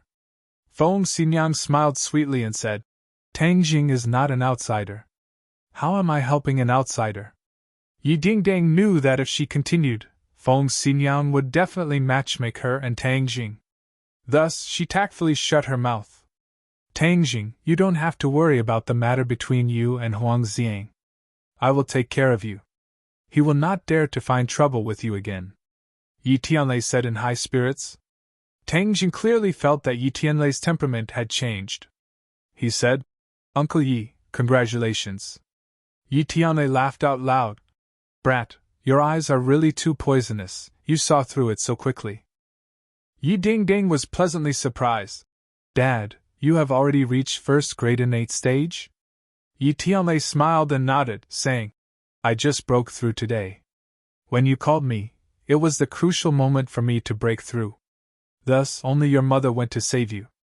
Wow, that's great. Yi Dingdang was so happy that she almost jumped up. Yi Tianlei looked at Tang Jing with shining eyes and said, This is all thanks to little Tang. If you did not open up my meridians, I would not have been able to step into the innate stage in this lifetime. Uncle Yi is too modest. No, little Tang. You have done a great favor for my Ye family. If anyone dares to harm you, my Ye family will definitely not sit idly by. Huang Xiang has been jumping around happily recently. It is time to knock him down a bit. Yi Tianlei said. Tang Jing did not reject this kind intention. The Huang family's strength in the ordinary balance was extraordinary. If Yi Tianlei stepped in, it would save him a lot of trouble. Uncle Yi, I will go home with my grandfather first. Tang Jing said. Little Tang, there is something I do not know if I should say. Yi Tianlei said hesitantly. Uncle Yi, if you have something to say, please say it. Yi Tianlei and Feng Xinyang looked at each other and sighed. The doctor just checked on the old man and found that his condition is very poor. If you trust me, I will send the old man to a better hospital in Beijing for treatment. That way, the chances of recovery will be greater. He said it very tactfully. In fact, the doctor told him that Tang Dehai did not have much time left and that the hope of recovery was very slim. When Yi Dingdang heard this, she quickly advised, That's right. Go to Beijing or go abroad. That way, your grandfather will recover faster. Tang Jing was moved but did not hesitate to decline. I appreciate Uncle Ye's good intentions. My grandfather will be fine. I will have to trouble Uncle Yi to send me home. You are not going to the hospital? Yi Dingdang asked in astonishment. Tang Jing did not plan to go to the hospital. As long as he finished refining the life-continuing pill, his grandfather would be fine. If he went to the hospital, the doctors would be surprised and it would be troublesome. I'm not going. Grandfather has always wanted to go home, so I will bring him home. Yi Tianlei thought that Tang Jing had given up and wanted to cherish the last moments he had with his grandfather. Thus, he did not continue to persuade him and sent a car to send them home. Tianlei, regarding Huang Xiang's matter, you must take care of it. You must not leave any future troubles for Tang Jing. Feng Xinyang warned. Yi Tianlei nodded and said, Of course I know. Huang Xi does not know how to discipline his son. Help him discipline him. If he still dares to get angry, I don't mind teaching him a lesson. Huang Xi has always opposed our Ye family. It is time to knock some sense into him. Once this matter is over, you can prepare to return to Beijing. Chapter 45. Huang Xiang's arm was in a cast and wrapped in bandages as he stood pitifully in front of a middle-aged man. This man was overbearing and his eyes were shining. In front of him, Huang Xiang was like a well-behaved kitten. Pa! The middle-aged man suddenly slammed his palm down, shattering a corner of the solid wood table. Preposterous! Does the Ye family really think that there's no one in my Huang family? They dare to bully my son. Dad, the Ye family doesn't even put you and my Huang family in their eyes. They actually want to kill me for an insignificant brat. They are simply going too far. Huang Xiang fanned the flames. This middle-aged man was the head of the Huang family, Huang Biao. His nickname was Huang Si, but no one dared to call him Huang Si anymore. Whether it was in the business world or in the underworld, they all respectfully called him Chief Huang or Master Huang. Master Huang, Yi Tianlei has barged in. Suddenly, one of his subordinates hurriedly rushed in and cried out involuntarily. Huang Biao suddenly stood up, his expression greatly changed as he said, I was just about to look for him, but he actually delivered himself to me. Hang, I haven't seen him in a long time. Before, I was only an 8th grade natal stage cultivator, but now I've successfully cultivated to 9th grade natal stage, the same realm as Yi Tianlei. I want to let him know my strength. Pun. Several of his subordinates flew in like kites with their strings cut. In the next second, Yi Tianlei appeared in the hall. Yi Tianlei, you've gone too far. Huang Biao took a step forward, glaring at Yi Tianlei as he spoke. Yi Tianlei jokingly said, I've gone too far? Why don't you ask your son what he did? Not only did he almost kill my daughter, but he also wanted to kill my little friend Tangjing. If I don't teach you a lesson, you'll think that my Ye family is easy to bully. Nonsense, it's clearly Feng Xinyan who is taking advantage of her position to bully others. Look at how badly she injured my son. What's the point of saying so much nonsense? Let's see who's the real deal. Yi Tianlei knew Huang Biao's nature too well. The stronger you were, the more he was afraid of you. The weaker you were, the more he would bully you. Yi Tianlei made his move.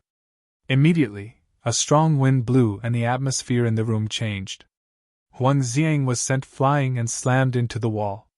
Huang Biao attacked like lightning, but when his fist arrived in front of Yi Tianlei, it was unable to move an inch further. Then, a strong force hit him in the face, causing Huang Biao to fall back several steps, breaking a lot of furniture before he could stop. The hall was like a typhoon, the furniture was in a mess. Yi Tianlei had only used one move, a simple move, but the situation had suddenly changed. Huang Biao's self-confidence was instantly destroyed. Originally, he thought that since he had reached the 9th stage natal stage, his strength would be on par with Yi Tianlei.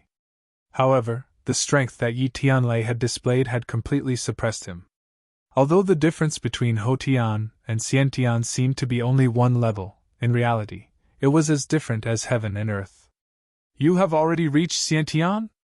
Huang Biao asked in disbelief. Yi Tianlei coldly snorted and said, Don't think that just because you are a 9th stage natal stage that you can call the wind and summon the rain in ordinary balanced city. Keep a low profile so that you can live longer. As his voice fell, Yi Tianlei's right foot stomped on the ground. Kacha, the ground quickly cracked and finally became like a spider web. It was a ghastly sight. If this kick landed on a person's body, one could imagine how serious the consequences would be. The Xiantian stage was indeed extraordinary. Yi Tianlei left, leaving behind the Huang family's father and son in shock. Their hearts were in turmoil. Tang Jing and his grandfather returned home. Not long after, Tang Dehai woke up and found himself at home. His expression was a bit confused as he said, Little Jing, weren't I at the hospital? How did I get home? I remember that someone came to the hospital looking for me. Tang Jing heard this and hurriedly interrupted him and said, Grandfather, didn't you want to go home? Let's just come back. Tang Dehai was diverted from the topic and was overjoyed. He hurriedly nodded and said, Right, going home is much more comfortable than going to the hospital. Moreover, it saves money. During this time in the hospital, you must have spent a lot of money. That money is for your university tuition.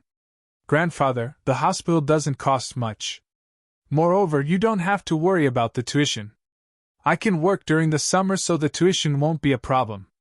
Tang Jing already had 200,000 in cash, so he did not have to worry about money for the time being. It is too tiring to work during the summer. Your main task is to study, so how can you waste time working? Grandfather, this is called social practice. Right now the school is promoting this. Moreover, with social practice, it will be easier to find a job in the future. Tang Jing found a reason. Tang Dehai smiled happily and said, "Our family's little Jing has really grown up. You know so much more than your grandfather. Grandfather, you should rest at home for the next few days. I'll go cook," Tang Jing said as he limped towards the kitchen. "Little Jing, what happened to your leg?" Tang Dehai's face changed as he asked with concern. "It's nothing. I accidentally fell while walking. It will be fine in 2 days." Tang Jing's pain tolerance far exceeded that of ordinary people. In addition, he had true qi to heal himself. Even though he suffered a gunshot wound, he was still able to walk. Tang Jing finished cooking dinner and ate with his grandfather. When his grandfather went to sleep, he took out an antique-looking box from under the bed. When he opened the box, a wave of cold air rushed out.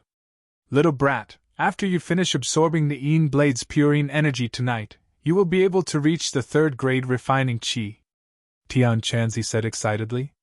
"The stronger Tang Jing's martial arts, the stronger Tian Chanzi's soul will be." Tang Jing focused his mind and raised the Yin Blade with both hands. Using the ancient clear heaven scroll, the surging purine energy from the blade entered Tang Ding's palms. It then flowed through his meridians and finally gathered in his 9 main meridians. Tang Jing sucked in a breath of cold air, as if he had fallen into an ice cave. His body was instantly frozen. This amount of purine energy was many times more than the amount he absorbed from Fang Shishi's body.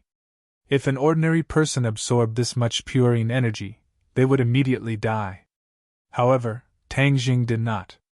His body's endurance far exceeded that of an ordinary person. A blazing hot energy rippled out from his 9 main meridians and immediately neutralized the purine energy.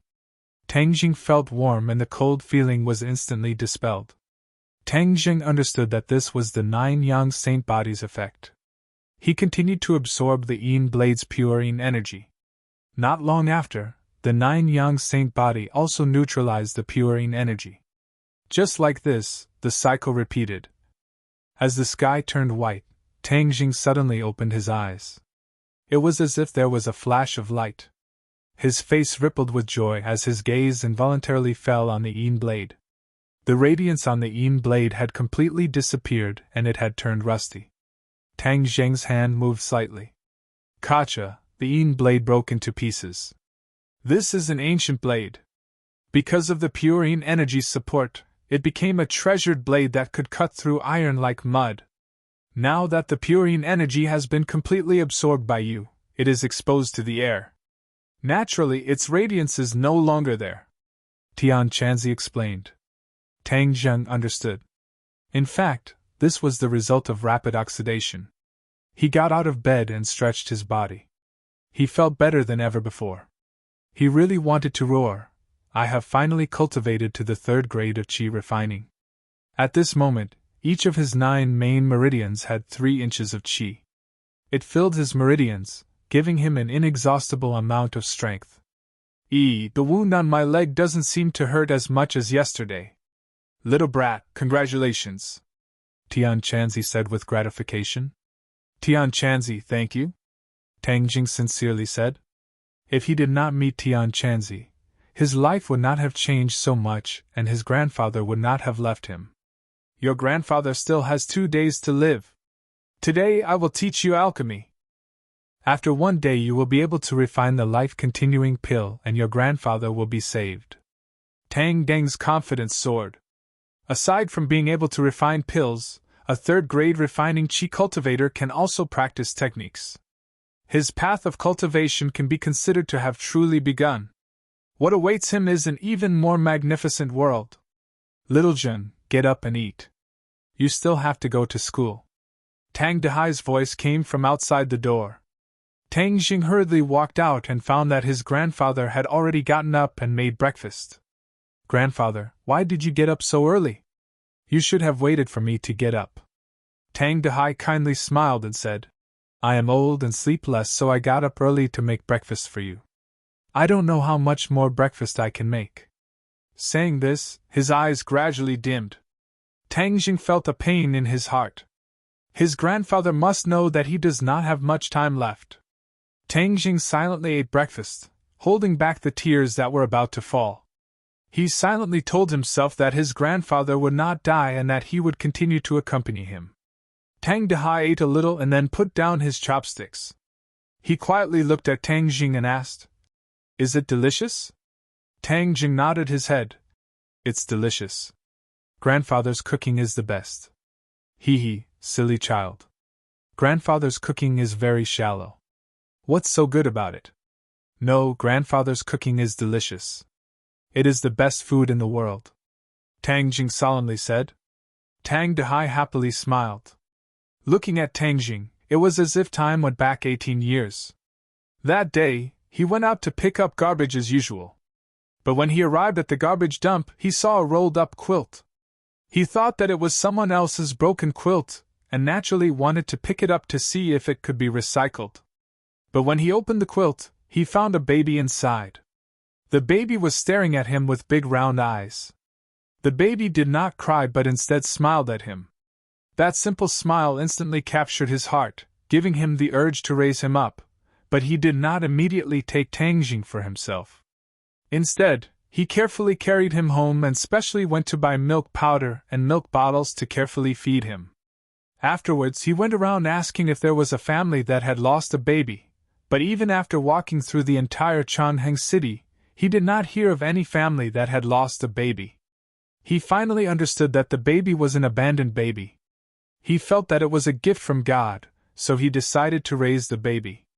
At that time, he was almost 50 years old and decided to treat the baby as his own grandson. Although he had never married, with this baby, he felt that his life was complete. No matter how hard and tired he was in the future, he always had a smile on his face. Chapter 46. As Tang Jing walked, he looked back at his grandfather who was standing at the door. His grandfather waved his hand from afar and sent him off with his eyes. Today, Tang Jing's main task was to refine pills, but he had to make a trip to school first. Yesterday, he suddenly left school, and later his homeroom teacher, Lu Qingmei, called him, and Fan Shishir also called to ask about his well-being. Today, he had to go to school to ask for leave, and then find a place to refine pills. "Guess who I am?" Suddenly, Tang Jing's eyes were covered by a pair of hands and a gentle voice asked. "Hey, who is it?" "Let me guess, it's a great beauty." Tang Deng's cultivation breakthrough made him in a good mood and deliberately said mischievously, "Humph, all you think about is a great beauty." Fan Shishir loosened her hands and looked at him coquettishly. "Of course, aren't you a great beauty? I think about you, is there anything wrong with that?" Looking at her sweet smile, Tang Jing held her hand and felt that today's sun was particularly bright. A kind of happiness spontaneously arose. In the past, he was worried about his grandfather's illness, but now that it was no longer a problem, his heart was completely relaxed. "You still have a conscience. Yesterday you left in such a hurry. Where did you go?" Fan Shishir pursed her lips and asked with a smile. "Going to get grandfather discharged." "Grandfather's illness is better?" Fan Shishir asked in surprise. Almost. "That's great. Tonight I'll go to your house to see grandfather." "Not tonight." Tang Jing tactfully declined. "How about tomorrow? Grandfather needs to rest tonight." "Okay, tomorrow then. After school, you go back and accompany grandfather. You don't need to accompany me." Tang Jing's head warmed. She was really too considerate, completely without the arrogance of a rich family's daughter. What's wrong with your leg?" Fan Shishir looked at him in surprise. "Yesterday I accidentally fell. It's not a big problem." "Is it serious? Let me see." "There's no need to look. I'm really fine. Besides, it's not good for so many people to look at me." Fan Shishir looked around and indeed found that many people were secretly looking at them. She glared at him and said, "I'll go to your house tomorrow night to take a look." Tang Jing found Lu Qingmei and applied for leave. Lu Qingmei was considerate and approved his leave. Tang Jing walked out of the school gate and coincidentally met Feng Xinyang, who was sending Yi Dingdang to school. Tang Jing told the other party that he couldn't protect Yi Dingdang at school today. Feng Xinyang didn't force him and let him handle his own personal matters. She also told him that the Huang family's matter had been resolved. Tang Jing expressed his gratitude. Without any worries, he went straight to ordinary Balance Mountain. Refining pills couldn't be done anywhere. Generally, one would choose a place with dense spiritual energy. Moreover, no one could disturb them. The back of Ordinary Balance Mountain was the best place. At the back of Ordinary Balance Mountain, Tang Jing sat on the edge of a cliff. He was meditating and thinking about the pill refining technique that Tian Chanzi had taught him. The refining process of the life-continuing pill wasn't too difficult. Tang Jing carefully took out the heaven-fragrant flower and the other medicinal ingredients that he had purchased. Luckily, Tang Jing had extra money, otherwise he would be at a loss on what to do with these medicinal ingredients. He placed the herbs into a small cauldron. This cauldron was not a rare item. He had bought it from an antique shop and spent 100,000 yuan. This time, he had spent almost all of his martial arts and all of his savings from the Yi family to concoct the pills. After the preparations were done, he silently operated his secret arts. Immediately, the spiritual energy between heaven and earth changed. The clouds outside the cliff began to roll. This was because of the spiritual energy fluctuations. A trace of spiritual energy invisible to the naked eye fell from the sky and entered the furnace. A faint light gradually rose from the furnace. Tang Jing continuously operated his secret arts to refine the medicinal energy of the herbs. After a while, the herbs gradually dried up. However, there was a water-like thing in the furnace. This was the effect of the medicinal energy combined with the spiritual energy. Finally, the dried herbs completely evaporated. Only this water-like thing was left in the furnace. "You can put in the heaven-fragrant flower now," Tian Chanzi instructed. Tang Jing took out the heaven-fragrant flower from the wooden box and placed it in the furnace. Hua! The water seemed to be boiling. A strange fragrance assailed his nostrils, making him feel refreshed.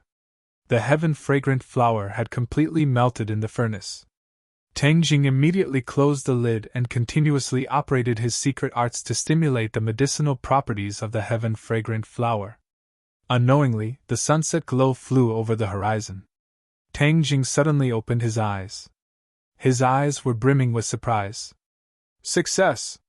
Tang Jing suppressed his joy and opened the lid of the furnace.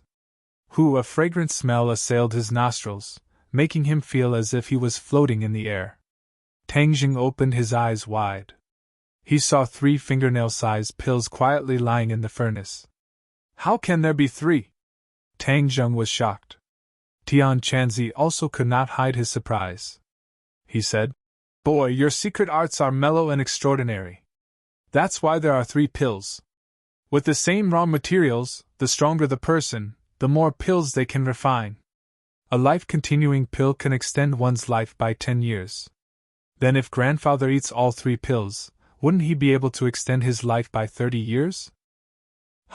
If you want your grandfather to die early, you can give them all to him." What do you mean? The life-continuing pill is a great tonic, and its medicinal properties are very tyrannical. Your grandfather's life is in danger, and all of his organs are failing. If you were to eat 2 life-continuing pills in a row, the tyrannical medicinal properties would directly take his life. Tang Jing suddenly understood. Going too far is as bad as falling short. This was the same principle as a person who has just recovered from a long illness. Then I can only keep the other 2 life-continuing pills. He took out the 3 sparkling and translucent life-continuing pills from the cauldron and placed them into a small porcelain bottle, keeping them close to his body. Kacha! Suddenly, cracks appeared on the surface of the pill furnace. The pill furnace instantly disintegrated, turning into pieces of debris. How can this be? This is an antique bought for 100,000 yuan. How can it be so useless? This is only an ordinary furnace. It can only withstand 1 refinement. If you want to refine better pills in the future, you will need a better furnace. Moreover, this furnace is only operated by secret arts. In the future, you will use true fire to operate the furnace. The requirements for the furnace will be even higher. Tian Chanzi explained. True fire? That's right. There are many fires in the world. Other than the ordinary fires used for cooking, There are also level 1 to level 6 true fires. The more powerful the true fire is, the faster you can refine pills. Moreover, the pills refined will also be better. Now that you can cultivate spells, you can cultivate true fires. Tang Jing nodded his head. He temporarily threw this question to the back of his mind. He impatiently went down the mountain and rushed home. His grandfather sat at the door, leaning against the wall. He looked in the direction of Tang Deng's home. Suddenly, a familiar figure jumped into his eyes. He wanted to stand up but found that he did not have any strength. His life was quietly leaving his body. "Ai, King of Hell, are you going to take me now? Little Jing, your grandfather will bless you in the underworld." His consciousness was gradually blurring. He understood that his time had come. "Grandfather, I'm back." Tang Jing ran in front of his grandfather. He found that his grandfather's eyes were closed. His face was pale and he was on the verge of death. "Hurry, give him the life-continuing pill. His life is almost at its end," Tian Chanzi urged.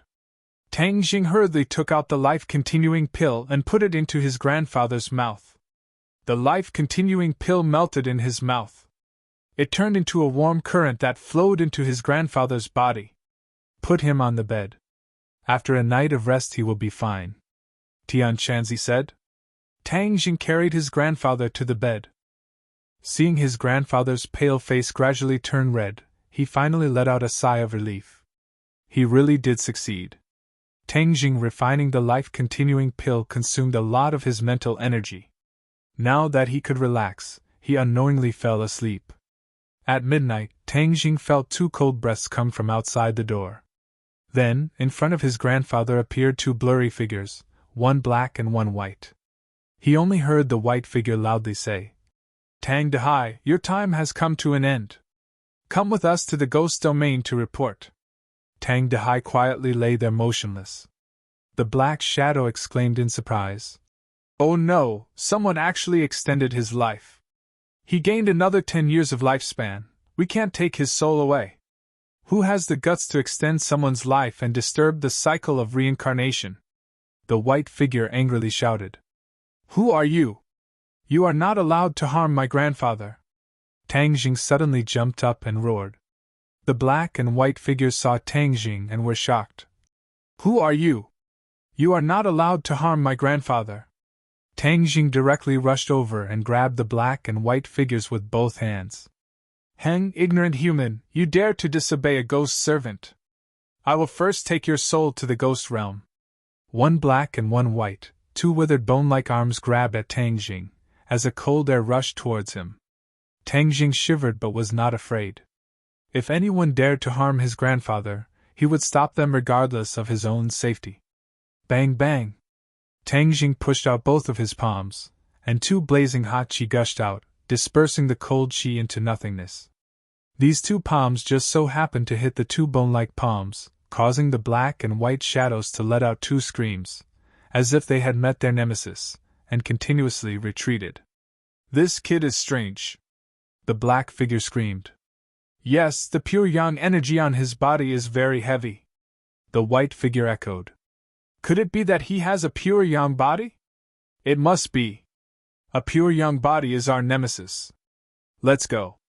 The black and white figures screamed and disappeared without a trace. Tang Jing did not chase. He proudly looked at the direction of the other party and said, "You guys run fast." The sky gradually brightened. A rooster crowed. Tang Jing suddenly sat up and rubbed his eyes. He suspiciously said, "I had a strange dream last night. I seem to have dreamed of black and white figures. I drove them away and saved grandfather." "Yes, how is grandfather?" He looked over and saw that the bed was empty. He shouted, "Grandfather, where is grandfather? How come he's gone? Little Zheng, what's wrong? Did you have a nightmare?" Tang Dehai pushed the door and asked with concern. Tang Jing rushed over and tightly hugged his grandfather. He cheered, "Grandfather, you're fine. You're really fine." Tang Dehai laughed heartily, patted his back, and said, "Why are you acting like a child? Aren't I perfectly fine? It's strange. I don't know what happened." After I woke up, I felt that my whole body was much stronger and full of spirit. Tang Jing carefully looked at his grandfather and found that his complexion was rosy. Even the wrinkles had disappeared. It was as if he had suddenly become 10 years younger. His entire temperament had undergone an earth-shattering change. Especially his pair of eyes were no longer turbid and had become very spirited. Chapter 47. Tang Jing sat in the classroom, attentively listening to the lecture. His mouth would occasionally reveal a faint smile, as if he was dreaming of a beautiful dream, causing Yi Dingdang to raise her eyebrows. She could not help but ask, "Hey, what are you foolishly smiling about?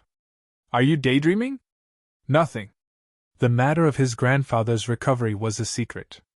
Of course he couldn't tell anyone. If you don't want to say, then forget it." Yi Dingdang found that he was becoming more and more mysterious. "Oh right, why did you provoke Huang Xiang that day?" This was a question that had always troubled Yi Dingdang. "Who knows? Huang Xiang is used to bullying people. How could there be a reason?"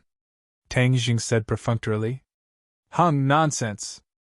Although Huang Xiang is not a good person, there must be a reason." "Then you go ask him." "I actually also want to know the reason." Tang Jing didn't want to make his boxing practice public. Yi Dingdang didn't get any useful information from him, and curled her lips in dissatisfaction. In fact, this was also a question that troubled her parents. But they were considerate, and wouldn't easily pry into other people's secrets. Ding-ling-ling. When the bell rang for the end of class, Lu Qingmei put down her chalk, looked around and said, "Tomorrow is March's monthly test. This time, everyone must do their best and truly test your strength. Afterwards, you can find out what you missed and make up for it. Do you all have confidence in yourselves?" "Yes." Everyone was full of confidence. During this period of time, the learning atmosphere of Class 7 had indeed undergone an earth-shattering change. Lu Qingmei saw it all and nodded her head in satisfaction, saying, "It's good that you have confidence. I also believe in you." Lu Qingmei's eyes swept around and fell on the last two people who were whispering. She frowned imperceptibly. During this period of time, Tang Jing often asked for leave and wasn't very serious in class. Although there was a reason for this, but the college entrance exam was related to his life. He couldn't be careless. "Tang Jing, come with me to the office." The others all looked at Tang Jing. Tang Jing's limelight had gradually passed, and the attention on him had decreased by a lot. Everyone found that he was a bit unique, and other than that, they couldn't see any advantages or disadvantages. Takashi secretly glanced at Tang Jing. His eyes flashed with resentment and thought, "Didn't Xiao Fei say that he had a way to deal with him? How come nothing happened to him after so many days? F***ck, I'll immediately go find Xiao Fei and ask him clearly." Xiao Fei was pulled by Tang Jing to a small forest next to the field. "Xiao Fei, why is Tang Jing safe and sound and what you do?" Xiao Fei's face was gloomy. Speaking of this matter, he had a stomach full of anger. Yesterday when he went to ask Huang Xiang about the results, Huang Xiang's temper was very big. He even scolded him a few times. But Xiao Fei didn't dare to talk back. He knew that his family wasn't the Huang family's opponent. If he wanted to deal with Tang Jing, he would need Huang Xiang's help. Finally, Huang Xiang asked about Tang Jing's school life in detail. When he heard that Tang Jing had a girlfriend, and that she was Xiao Fei's crush, Huang Xiang immediately urged Xiao Fei to find a chance to get Fang Shishir. As a man, if he dares to think, then he dares to do it. This sentence touched Xiao Fei's heart. Xiao Fei had been coveting Fang Shishir for a long time. Seeing that she was about to become Tang Jing's possession, his eyes were already red with jealousy. But he was still hesitating whether or not to do it. After all, Fang Shishir's identity was not ordinary. "My actions, you can't just rely on me. You also have to take action," Xiao Fei unhappily said. Takashi angrily shouted, "What do you mean? It's not like you don't know how powerful Tang Jing is. If I had a way, why would I need to find you? I think if you don't take action, Fang Shishir will really be eaten by him. What did you say? Xiao Fei grabbed Takashi's collar with a fierce look on his face. Takashi was tall and strong, so he shook him off and said, "What I said was the truth. Everyone knows that they are a couple. Look at how intimate they are. I think that in a few days that little brat will get Fang Shishir into his bed." Xiao Fei gasped for breath. This was the thing he did not want to see the most. But he had to admit that Takashi's words were not false. This kind of situation really could happen. No, I definitely cannot let Fang Shishir into his bed. Fang Shishir is my person. No one can touch her. Xiao Fei's possessiveness was very strong. He had already considered Fang Shishir to be his person. I must have her. His gaze gradually became resolute. In the office, Tang Jing and Lu Qingmei sat facing each other. Lu Qingmei earnestly said, "Tang Jing, do you have confidence in this month's mock exam?" "I will do my best," Tang Jing lightly said. He had already decided to hide his true strength so this month's mock exam would not be as normal. Lu Qingmei wrinkled her eyebrows and said, "Tang Jing, you cannot be discouraged. Your family is not well off. You should study harder and be more serious in class. Only then will you be worthy of your grandfather. What do you say?" Tang Jing could clearly feel her genuine concern, but he could not reveal his own plans. He could only nod his head and say, "I understand, Teacher Lu." Lu Qingmei secretly sighed. Tang Jing clearly did not listen to her words, but she was also helpless. She said in her heart that she must find a way to make him pull himself together. The old witch Wu Cuihong was not far away, secretly sizing up Tang Jing. Last time she was contradicted by Lu Qingmei and Tang Jing. This time she learned her lesson and did not dare to use her age to speak nonsense. Otherwise, the one who would lose face would be her. "Tang Jing, after this month's mock exam, you will suffer." Wu Cuihong already had a detailed plan. When the time comes, she will definitely be able to force him to drop out of school. Tang Jing left the office and his cell phone rang. "Little brother, did young Master Huang find trouble with you?" Lin Hu anxiously asked. These past few days he had been thinking of ways to resolve the conflict between Tang Jing and Huang Xiang. However, Huang Xiang avoided him. Moreover, he had just received news that Huang Xiang was injured. As for what exactly happened, outsiders did not know. "Brother Hu, the matter between him and me has temporarily come to an end. You do not need to worry." Did something happen? Do you need my help?" "No need." Lin Hu hung up the phone and sank into deep suspicion. Huang Xiang still had not made a move. This was not his style. Just what happened? Moreover, how could Huang Xiang be injured? He was a 6th-grade refining body martial artist. Who could injure him? Could it be Tang Jing? See. He was shocked by his own conjecture, and his heart beat wildly. He really couldn't figure out what was going on. Tang Jing had just walked to the entrance of Class 1 when a fragrant wind blew over. Fang Shishir was already standing in front of him. "How's your leg?" "It's much better." Tang Jing made a few movements. After reaching the 3rd-grade refining body, the healing speed of his wounds increased by a lot. Fang Shishir was slightly relieved. She stared at him blankly and firmly said, "Tomorrow is the monthly exam. You will definitely take first place again." Sure, this time I will not take first place. I will still maintain my previous results." "What, why?" "Your illness has clearly been cured. You can take first place again and shut everyone else's mouth. Let them know that you are still the genius Tang Jing," Fang Shishir anxiously said. "Listen to me. In any case, I have already taken last place many times. It doesn't matter if I take the exam again. Moreover, the first place is yours and not someone else's. It can be considered as keeping the goodies within the family," Tang Jing casually said. Fang Shishir shook her head like a rattledrum and said, "No, you are already better than me.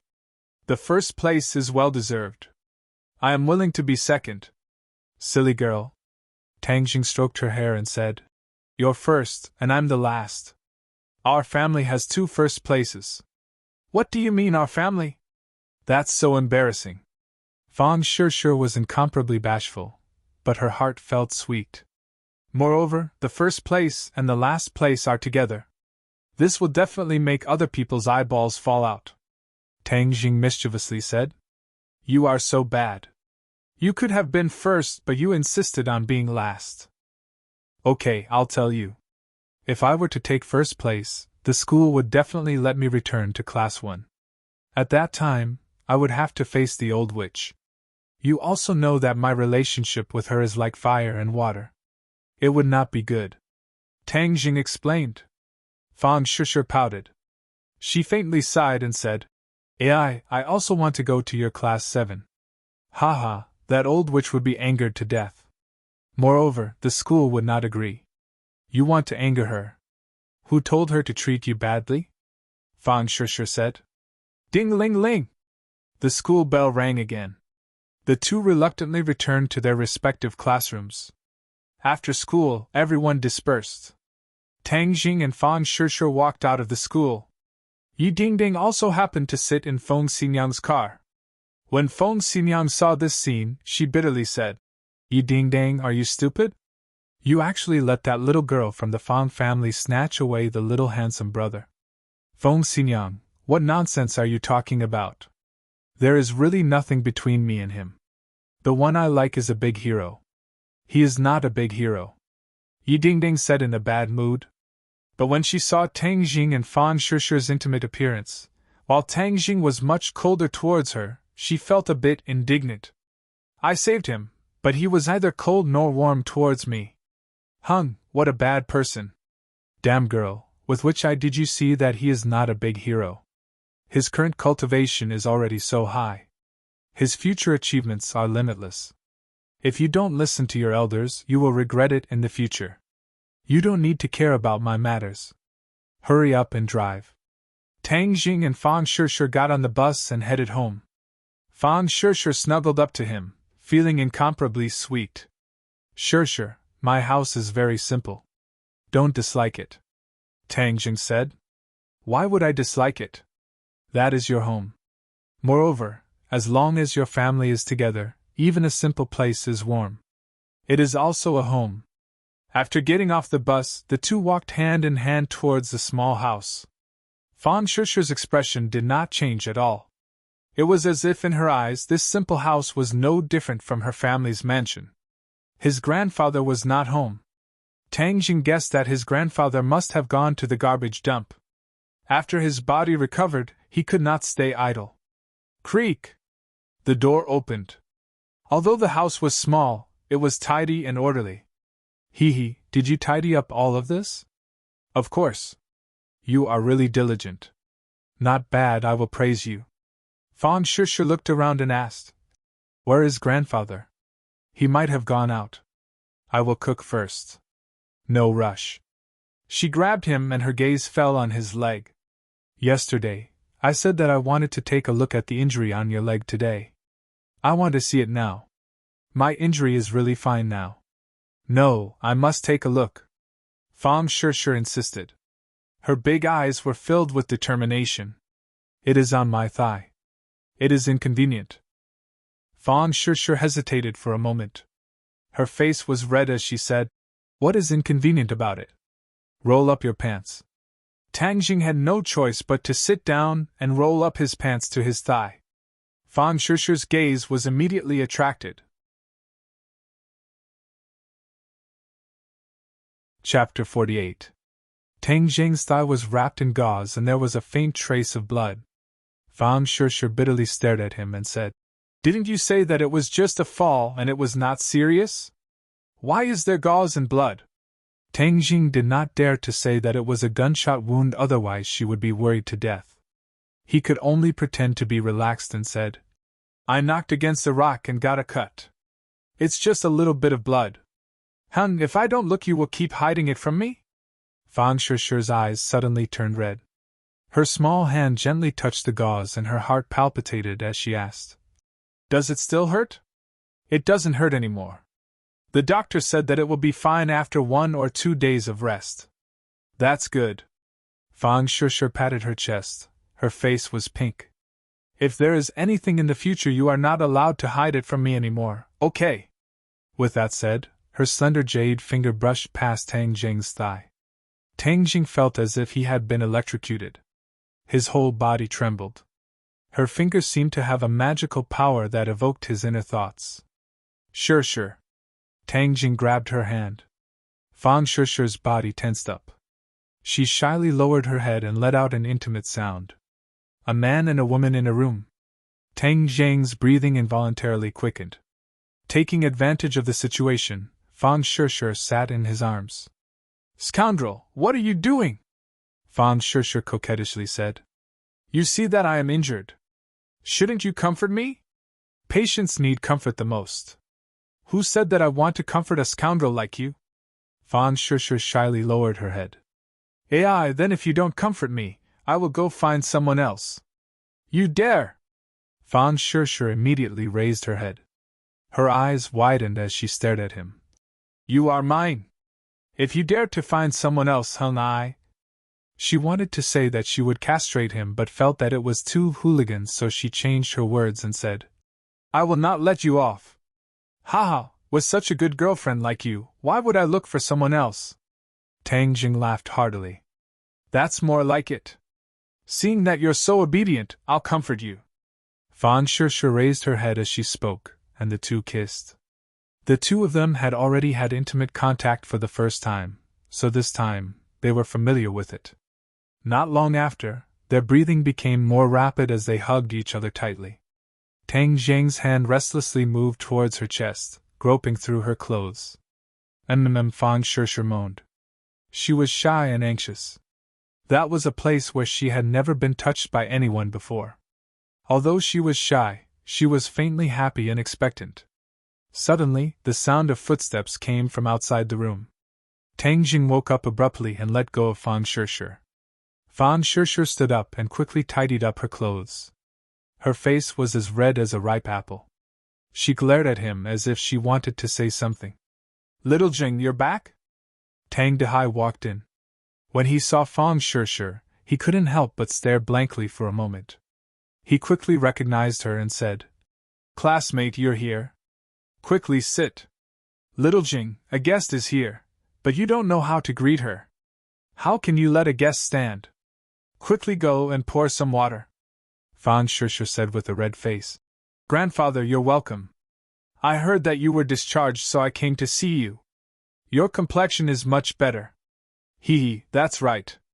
I already said that I wanted to go home. Even if I wasn't sick in the hospital, I would still get sick. Although Tang Dehai was puzzled as to how he got better in one night, he didn't think too deeply about it. As long as he could stay with his grandson for a bit longer, it would be a gift from the heavens. Seeing that grandfather is better, I'm relieved. Tang Jing, then I'll go home first. Fang Shishi's good deed was interrupted, and her heart was like a little deer running around. She was too embarrassed to continue staying. Why don't you eat before you leave? Tang Jing walked out with water and urged her to stay. No, my family has finished cooking and is waiting for me. Grandfather, I'll come see you next time. Okay then, come play often. Little Jing, you go send your classmate off. The two walked along the small path to the main road. Fang Shishi kept her head down, too embarrassed to look at Tang Jing. Why do you keep looking at the ground? Could it be that there's money to be picked up? Tang Jing teased. Fang Shishi raised her head and glared at him, saying, Just now it was all your fault. I don't know if grandfather saw it. Tang Jing laughed loudly. It's not a big deal even if it was seen. So embarrassing. If you dare to be naughty in the future, see how I punish you. How are you going to punish me? I haven't thought about it yet. In any case, you're not allowed to be naughty in the future. Okay, I'm going home. You should also go back and eat. Fang Shishi stopped a taxi, and Tang Jing watched as the taxi disappeared into the traffic before turning around. Little Jing, sit down. I have something to say to you. Tang Dehai sat on a chair and said seriously. Grandfather, what's the matter? That classmate just now was your girlfriend, right? Ah? Tang Jing was dumbstruck. His grandfather's fiery eyes actually saw through him. That girl is a good girl and knows manners. Her family's situation shouldn't be bad. Since his grandfather saw through it, then there was no need to hide it. Thus he truthfully said, "Yes, her family does business." Tang Dehai's face darkened, and he let out a long sigh and said, "Little Jing, I also know our family's situation. Would this kind of family take a liking to our family?" Tang Jing was speechless. Fan Shishi's mother had already expressed her opposition, and her father's attitude was probably the same. This is reality. Even though you are very outstanding and will definitely have your own career in the future, but in the eyes of these rich people, you are still too weak. How much will you suffer in the future? Seeing Tang Jing not say a word, Tang Dehai said with heartache, "It's all grandfather's fault for not being able to give you a good environment." Tang Jing hurriedly stopped him and said, "Grandfather, don't say any more. My and Shusher's matter, we will deal with it ourselves. Her family's attitude cannot affect us. Moreover, I believe that I will definitely be able to make a career for myself." For the first time, Tang Jing had a strong desire to stand out. In the past, he was only a simple youth who wholeheartedly studied. Now he understood that if he wanted to live a better life in this world, he needed more things and he needed to work harder. Seeing Tang Jing insist, Tang Dehai did not try to persuade him. He understood his grandson very well and nodded. "Then I won't try to persuade you anymore. But right now, your most important task is to study. Everything can wait until you enter university. Moreover, if you have decided on a girl, then you must treat her well. Do you understand? Our Tang family must have a grateful heart. We cannot fail to live up to other people's good intentions." "I understand, grandfather." Tang Jing nodded heavily. Late at night.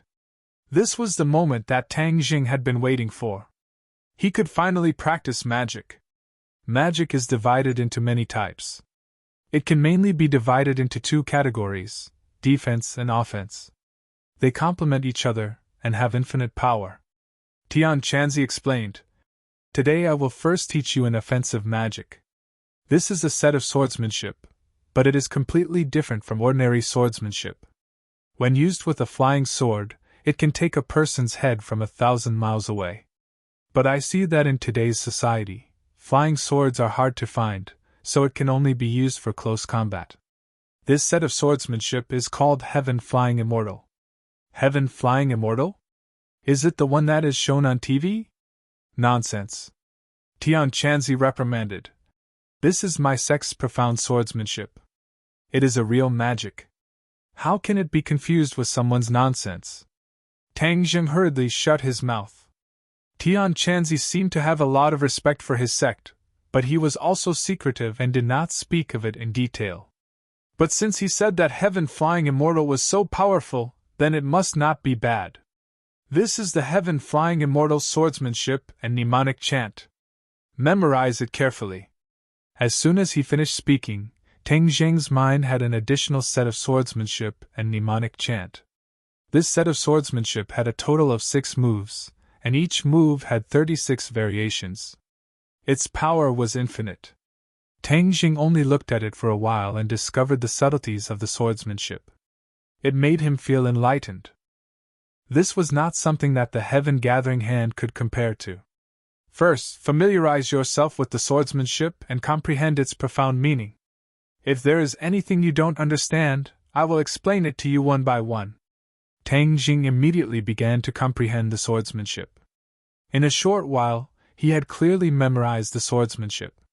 Now, his memory was astonishing, almost reaching the realm of photographic memory. Moreover, his comprehension ability was also extraordinary. While he was comprehending the subtleties of the swordsmanship, he also consulted Tian Chanzi about the things he did not understand. Tian Chanzi answered him one by one. Tian Chanzi's voice was very calm, but in fact, it was not calm at all. He did not expect Tang Gang's comprehension of the swordsmanship to be so amazing. He remembered that when the sex genius first faced the swordsmanship, his comprehension was also not as good. "I really picked up a treasure. The swordsmanship has been explained to you. Next, you will practice the swordsmanship according to the swordsmanship." Tang Jing did not practice like he practiced martial arts.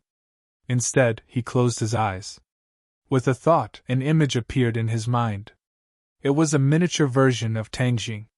He was practicing the swordsmanship according to the swordsmanship. Although there was no sword in his hand, every move was exactly the same as the swordsmanship. Tang Jing suddenly opened his eyes and took a deep breath. He found that the true qi in his meridians had been greatly consumed. His body felt like it was about to collapse.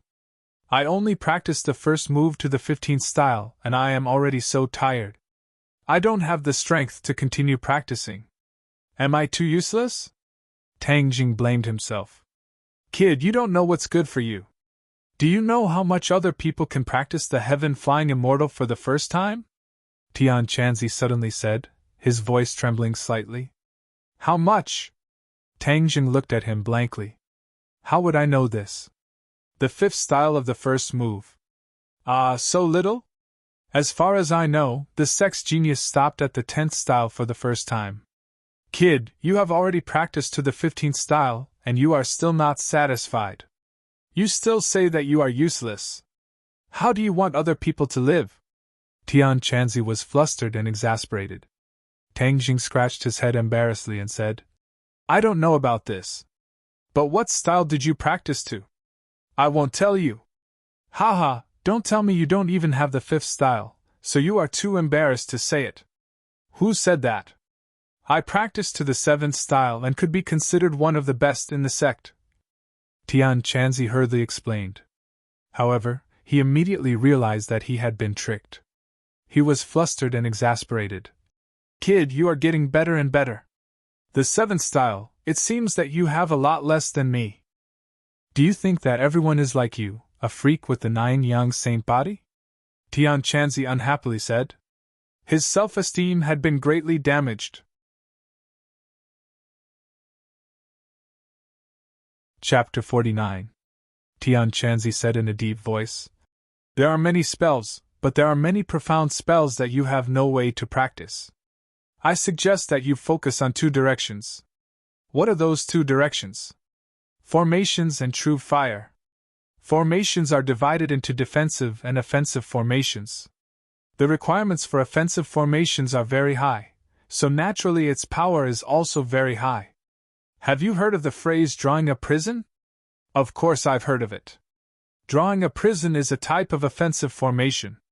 Just casually draw a formation and it will trap the enemy in place. No matter how powerful you are, it will be difficult to escape the fate of being killed. Tang Jing was fascinated and couldn't help but sigh. That's too powerful. Heh, that's why I say that your knowledge is still far from enough. However, don't expect to learn such an offensive formation now. Learning defensive formations is a good choice. However, the initial stages of defensive formations generally require the assistance of external objects. Generally, jade stones are required.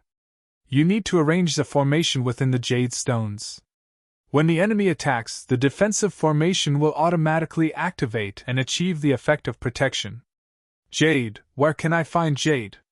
Of course you have to buy it. Tang Deng's face immediately turned bitter. In order to save his grandfather, he had already spent all his money, so where would he find the money to buy jade? No, I must earn money to buy jade. Right, can this jade protect others? Of course it can.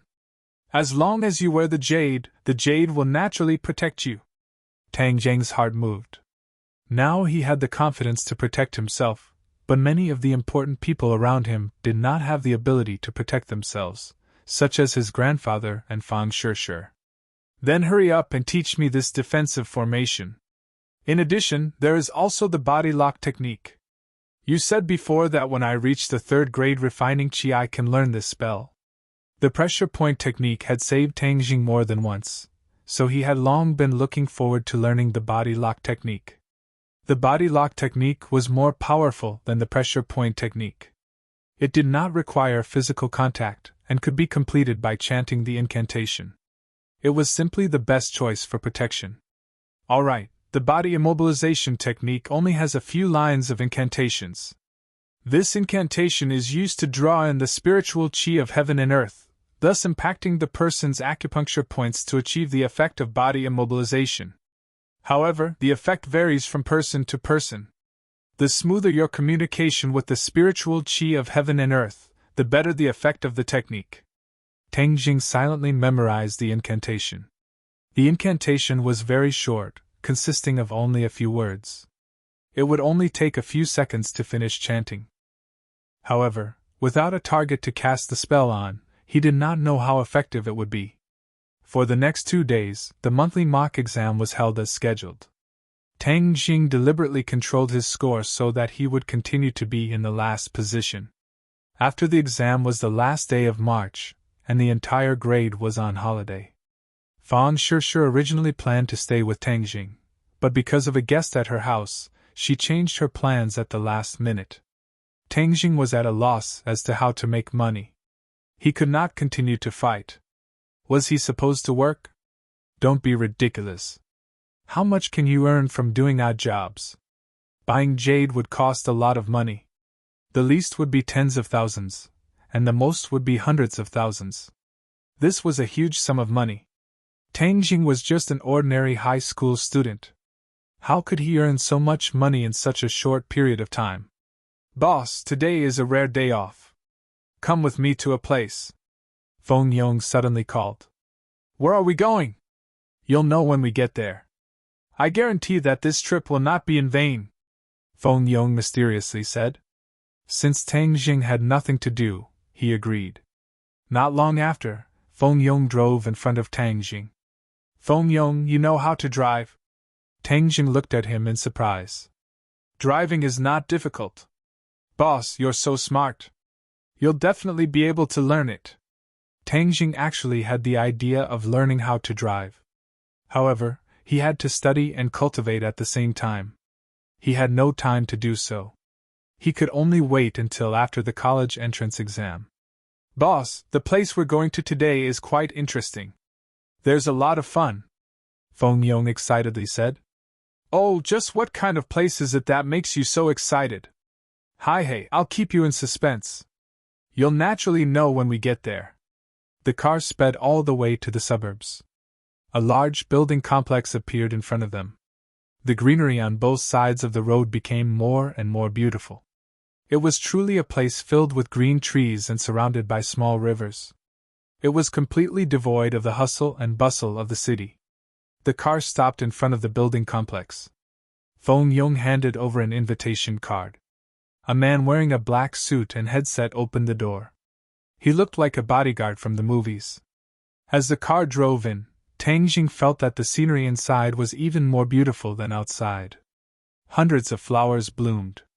Not far away was a huge lake and a golf course. In the distance, one could even faintly see Changheng Mountain. This is our destination, Ordinary Balance Courtyard. It is said that in ancient times, it was the imperial palace. Look at those ancient buildings. Many of them are relics left behind from ancient times. Later generations built many new ones. That's why it has become like this. This is where many successful people of ordinary balance live, Feng Yong introduced. Tang Jing nodded. He did not say a word. He already knew that Feng Yong's family was not ordinary, so he was not surprised. Boss, you're really amazing. The first time I came here, it was like Granny Lu entering the Grandview Garden. But you didn't react at all. This must be what my father meant by being indifferent. My father will be here in a while. Let's play first. Boss, there's everything here. What do you want to play? I'm not familiar with it. You decide, Tang Jing lightly said. He was not completely unsurprised. Seeing such a luxurious place for the first time, no matter who it was, they would be surprised.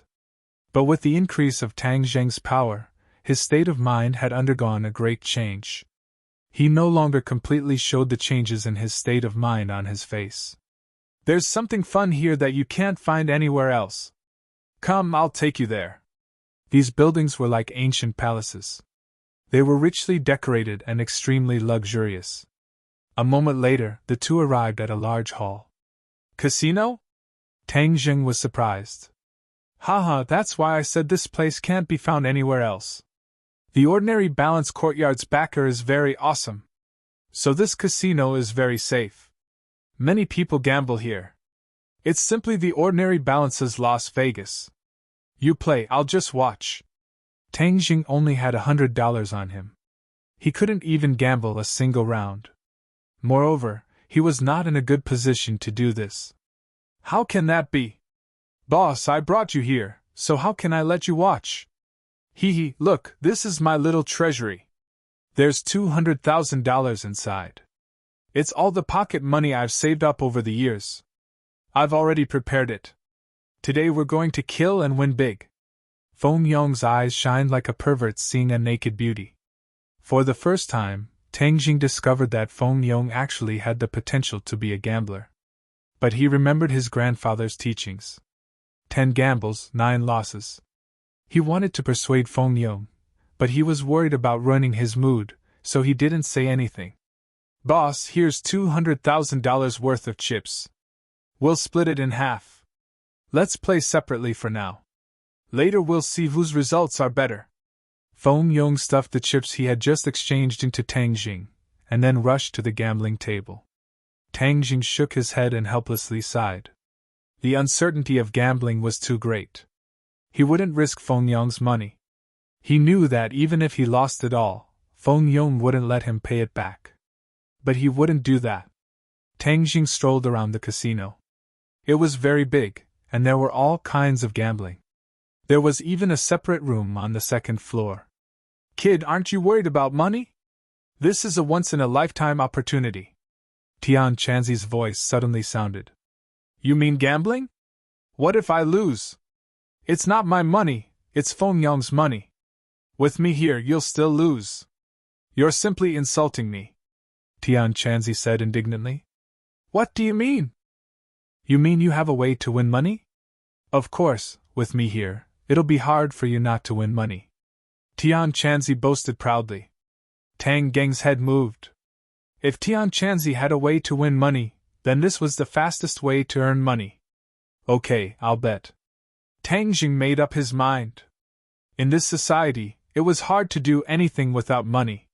Moreover, he also knew that in the future, he would need money in many ways, so he had to earn money as fast as possible. Tian Chanzi, what method do you have? I can tell you the other person's cards. Tang Jing was very happy. No wonder Tian Chanzi was so confident. If he could see the other person's cards, then he could definitely win money. Then let's play Golden Flower. Among the gambling here, this was a game that Tang Jing was slightly familiar with, so he went straight to the gambling table of Golden Flower. It just so happened that one person had lost too much, so he threw his cards away and stopped playing. He kept muttering, F***ck, this position is too unlucky. I've lost 500,000 yuan. I'll go change my position and play something else. Tang Jing sat down. The others glanced at him and signaled the beautiful dealer to deal the cards. The dealer glanced at Tang Jing and quietly dealt the cards. There were 5 people at the table, and each of them got 3 cards. The 4 people didn't look at their cards, but Tang Jing directly picked up his cards. The other people showed a look of ridicule. They thought that another person had come to give money. Looking at Tang Jing's unfamiliar appearance, it was obvious that he didn't gamble often. The starting bet was 1,000 yuan. The dealer started to bet, and directly put down 2,000 yuan. The second and third also put down 2,000 yuan. It was Tang Deng's turn. Tang Jing had already looked at his cards. If he followed, he would have to bet 4,000 yuan. Everyone looked at him. He seemed to be thinking, as if he was weighing the pros and cons. In fact, Tang Jing was very happy. Before he looked at his cards, he had already learned his cards from Tian Chanzi. He just picked them up to verify Tian Chanzi's words. Tian Chanzi's words were true. Tian Chanzi also told him the other people's cards. This time, his luck was bad. He was the worst among all of them, so he didn't plan to gamble and directly folded. The others looked at him with ridicule. He was too timid. He was indeed a newbie. If you were always careful in gambling, you wouldn't win money. Gambling was about gambling. If you were too careful, You would lose more in the end. This game ended quickly. In the end, the fat man diagonally opposite Tang Jing won nearly 100,000 yuan. Tang Jing said that if he didn't have Tian Chanzi's help, he might have lost all the chips. Chapter 50. This time, Tang Jing did not look at his cards. He followed the others and placed a $2,000 bet. The others were secretly delighted. Young people were impatient. After losing the first round, they immediately lost their cool. After the first round of bets, one person looked at his cards. Tang Jing was still sitting calmly because he already knew all the cards. This time, his cards were the biggest, so he was not worried at all. The person who looked at his cards found that his cards were not bad. He revealed a happy expression and continued to bet. After the second round of bets, 4 people placed bets while 1 person placed bets. Next, 2 people looked at their cards. One of them sighed and folded his cards. It was obvious that his cards were too small. The other person did not move. It seemed that his cards were not bad.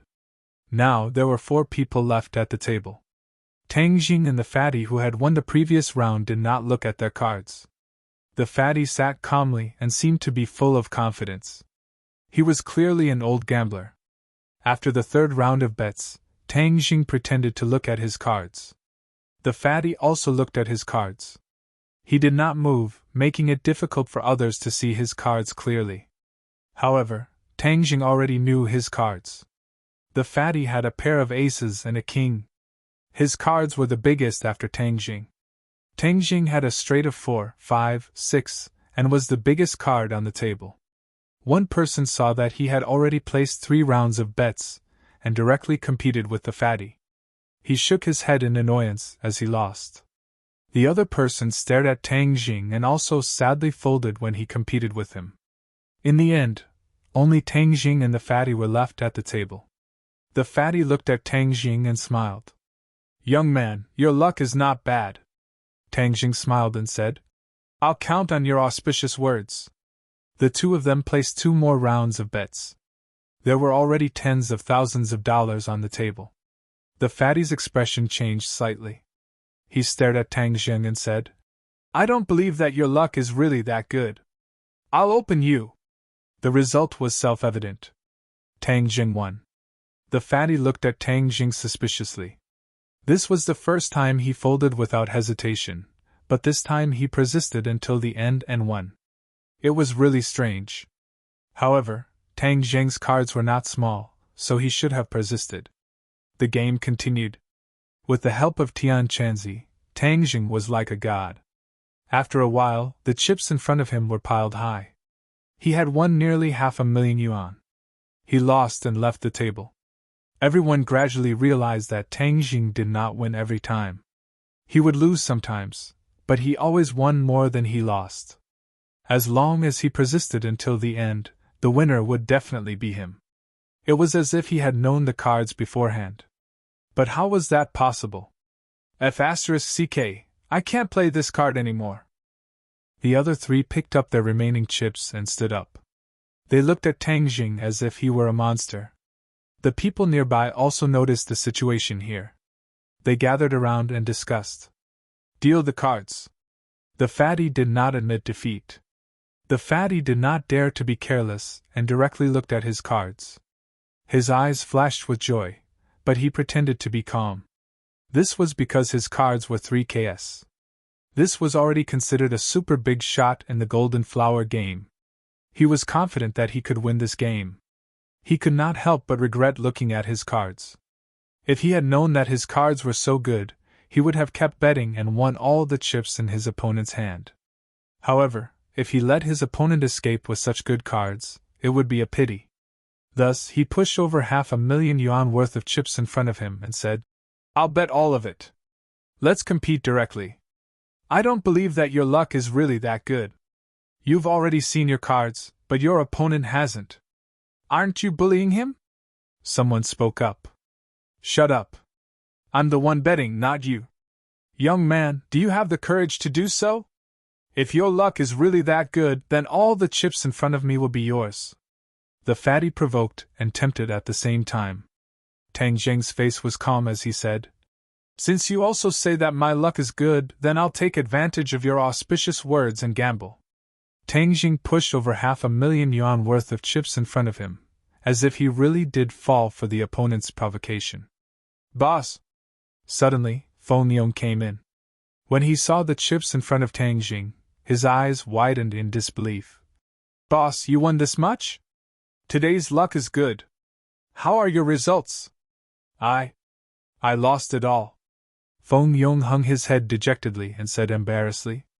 He looked at the situation on the table and asked in surprise, "You want to bet all of your chips?" Seeing Tang Jing nod, Feng Yong immediately advised, "Boss, it's too risky. The opponent has already seen his cards. Looking at his confident appearance, his cards must be very good. You haven't seen your cards yet, so you're at a disadvantage.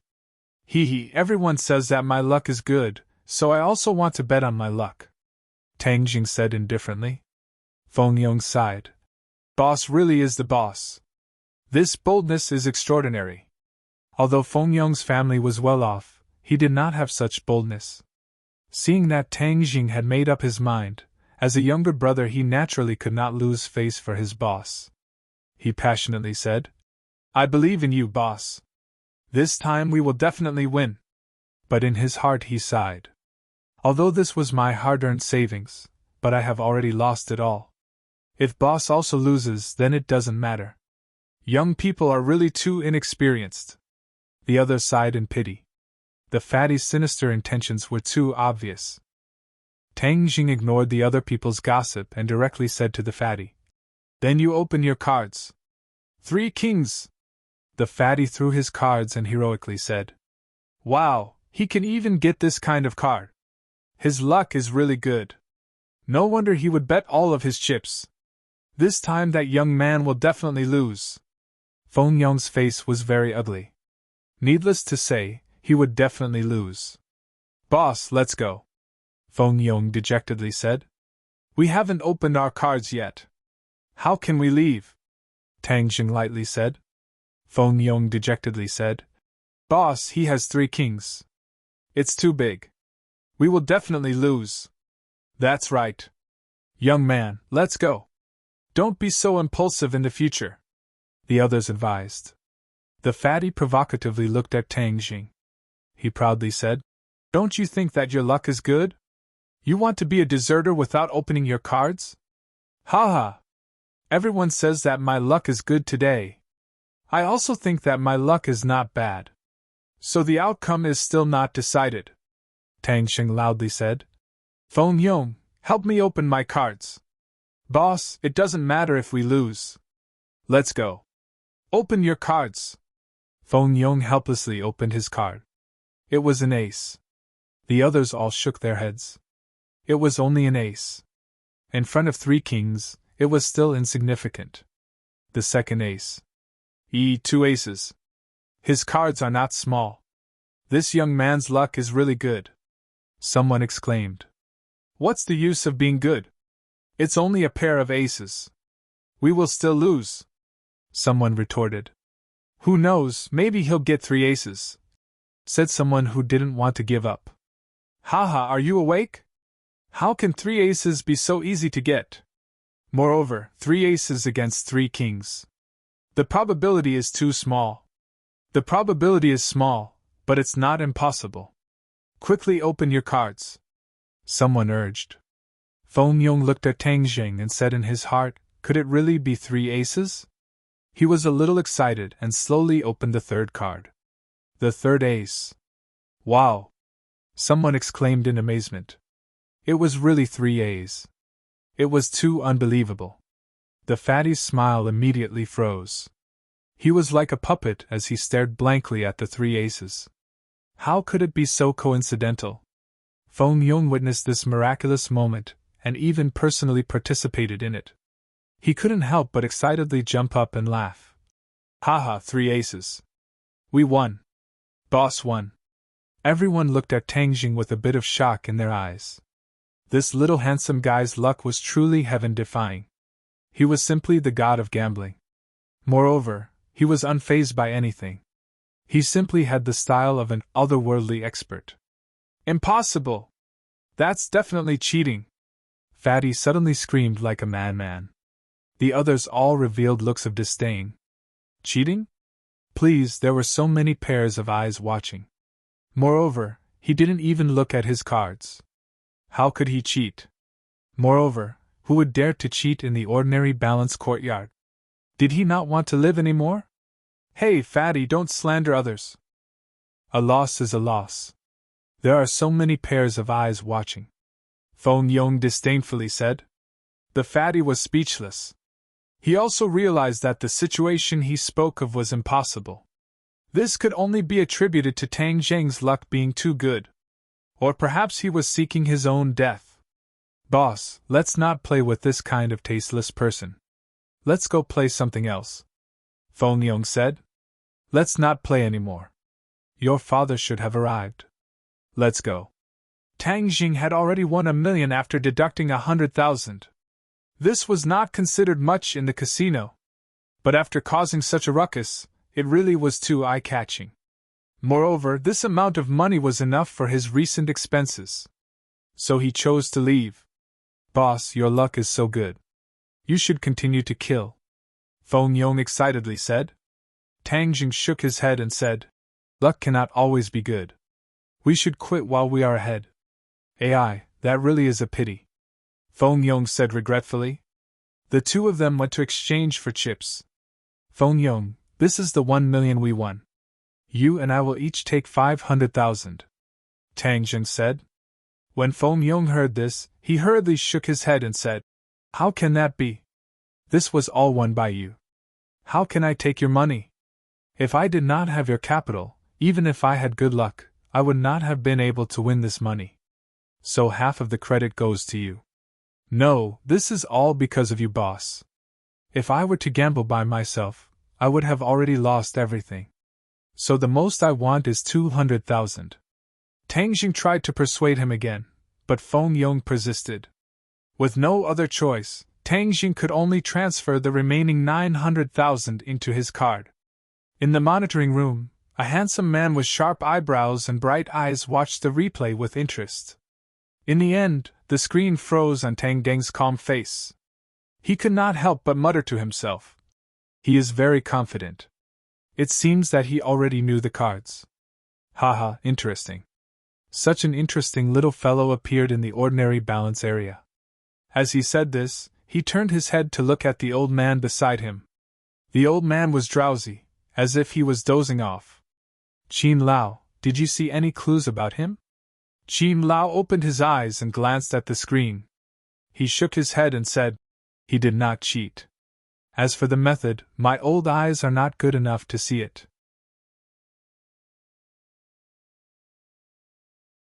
Chapter 51. When Tang Jing saw Feng Yun, he immediately confirmed that he and Feng Yong were father and son because there were some similarities between their eyebrows. Feng Yun had the calmness and magnanimity of a middle-aged man, but he also did not have the arrogance of 1,000 miles away, making people feel very close to him.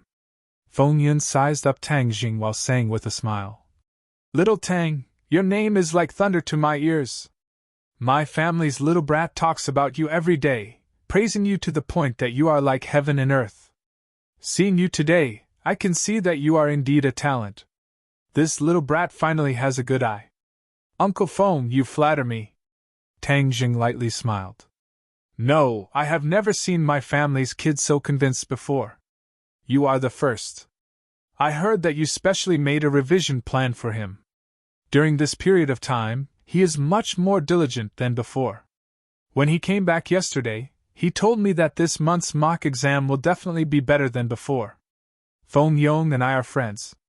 Helping each other is something we should do. Haha, right. You should make more friends at your age. Let's go, the auction is about to start. Let's go in first. Tang Jing looked at Feng Yong and did not know what auction it was. Feng Yong shrugged his shoulders and said in a low voice, The auction is not interesting at all. A group of people pretending to be cultured. It is not as fun as the casino. You 7 went to the casino? Feng Yun casually asked. Did you win or lose? Feng Yong beamed with joy and said, Dad, you don't know how cool Boss was. He was simply the god of gambling. He easily won $1 million. Feng Yong looked at Tang Jing with astonishment and said, Little Tang is good at gambling? No, I was just lucky. I don't usually gamble. Feng Yun solemnly nodded his head and said, Gambling a little is good for the mood, but gambling a lot is bad for the body. Especially you young people must remember. Tang Jing once thought of gambling to make money. He had Tian Chanzi to cheat. Not to mention millions, even millions would not be difficult. But later he rejected the idea. Gambling was not the right way to do it. Moreover, if you won so much money, wouldn't others be jealous? Although he had a lot of skills, but he would also get into trouble. The gains would not make up for the losses. Feng Yun's words hit the nail on the head, causing his favorable impression of Feng Yun to multiply. Little Yong, the auction is not completely a show of culture. This is an opportunity to train one's decisiveness and foresight. Feng Yun educated. Feng Yong curled his lips and said disapprovingly, Anyway, I feel that it's very boring. However, with my boss accompanying me today, it's a little more interesting than before. Feng Yun helplessly shook his head and said, Little Tang, look at how lazy he is. I really can't help it. Uncle Feng, everyone has their own interests. Feng Yong's interests just don't lie in this. Sigh, I don't expect him to have any great achievements. As long as he doesn't squander away the family business that I worked so hard to earn, everything will be fine. Tang Zheng's heart skipped a beat. He still didn't know what Feng Yong's family did. Feng Yong was secretive about it, so he didn't ask directly. Hey, Feng Yun, all you do is fiddle with shameful things and you still want your son to inherit your father's business. You really are bold. Suddenly, a person said in a strange tone. Looking towards the source of the voice, Tang Jing immediately saw a familiar face, the fatty who just lost to him. Feng Yun frowned and said, Jiang Dali, I don't need you to tell me what to do with my business. You should just mind your own business. Haha, I also don't want to tell you what to do. For a grown man to fiddle with such shameful things like sex toys, it really is shameful. Jiang Dali jokingly said. Feng Yong heard this and his face turned red. He lowered his head in embarrassment. Tang Jing suddenly realized why Feng Yong was secretive about his family business. So his family was in the sex toy business. Suddenly, Jiang Dali saw Tang Jing and was slightly stunned. It's you! Tang Jing coldly said. It's me. Hun, little brat, so you and the one surnamed Feng are in cahoots. You don't learn good things at such a young age, associating with this kind of person. Jiang Dali disdainfully said. Tang Jing did not bat an eyelid, but Feng Yong was angry and anxious. He said in a low voice, Dad, just now boss won this fatty's money. Feng Yun looked at Tang Jing with admiration and said, Jiang Dali, so you lost to little Tang in gambling. Didn't you always brag that your card skills are unparalleled? I think this is too much of an exaggeration. This brat is just lucky. Feng Yun, it seems that you will be participating in the auction later. Be careful not to get hit. Thank you for your good intentions, but you don't need to worry. Jiang Dali glanced at Tang Jing again, and then left in a huff. Feng Yong looked at Jiang Dali's back and said, Dad, who is this person? Too hateful. Just a clown. Come, let's go in. Tang Jing and Feng Yong walked half a step behind Feng Yun. Feng Yong stuttered and said, Boss, if you know that my family is in this business, will you look down on me? Tang Jing suddenly realized that it was because of this that he did not want to tell him. Tang Jing coughed and said, Feng Yong, there is no distinction between high and low in business. No one has the right to look down on you. I will also not look down on you. Do you understand?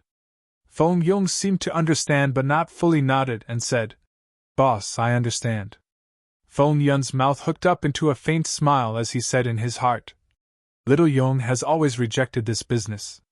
Perhaps Tang Jing can change his mind. The auction hall was already filled with people. Tang Jing and the others found a seat and sat down. Feng Yun introduced. Ordinary Balance Courtyard's members are antique enthusiasts. Therefore, they will regularly hold auctions. In addition, antique enthusiasts will also conduct private transactions. After the auction, there will be a trade fair where everyone will take out their treasures or exchange them with others or sell them. The antiques in the auction will not be fake because the Ordinary Balance Courtyard will appraise them in advance.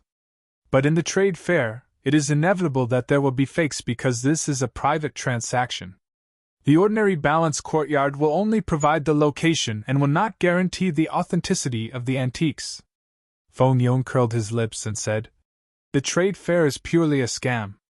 The slightest bit of carelessness will cause an eyesore." "Eyesore?" Tang Jing suspiciously said. "Yes, eyesore is a jargon. It means to buy a fake," Feng Yong explained.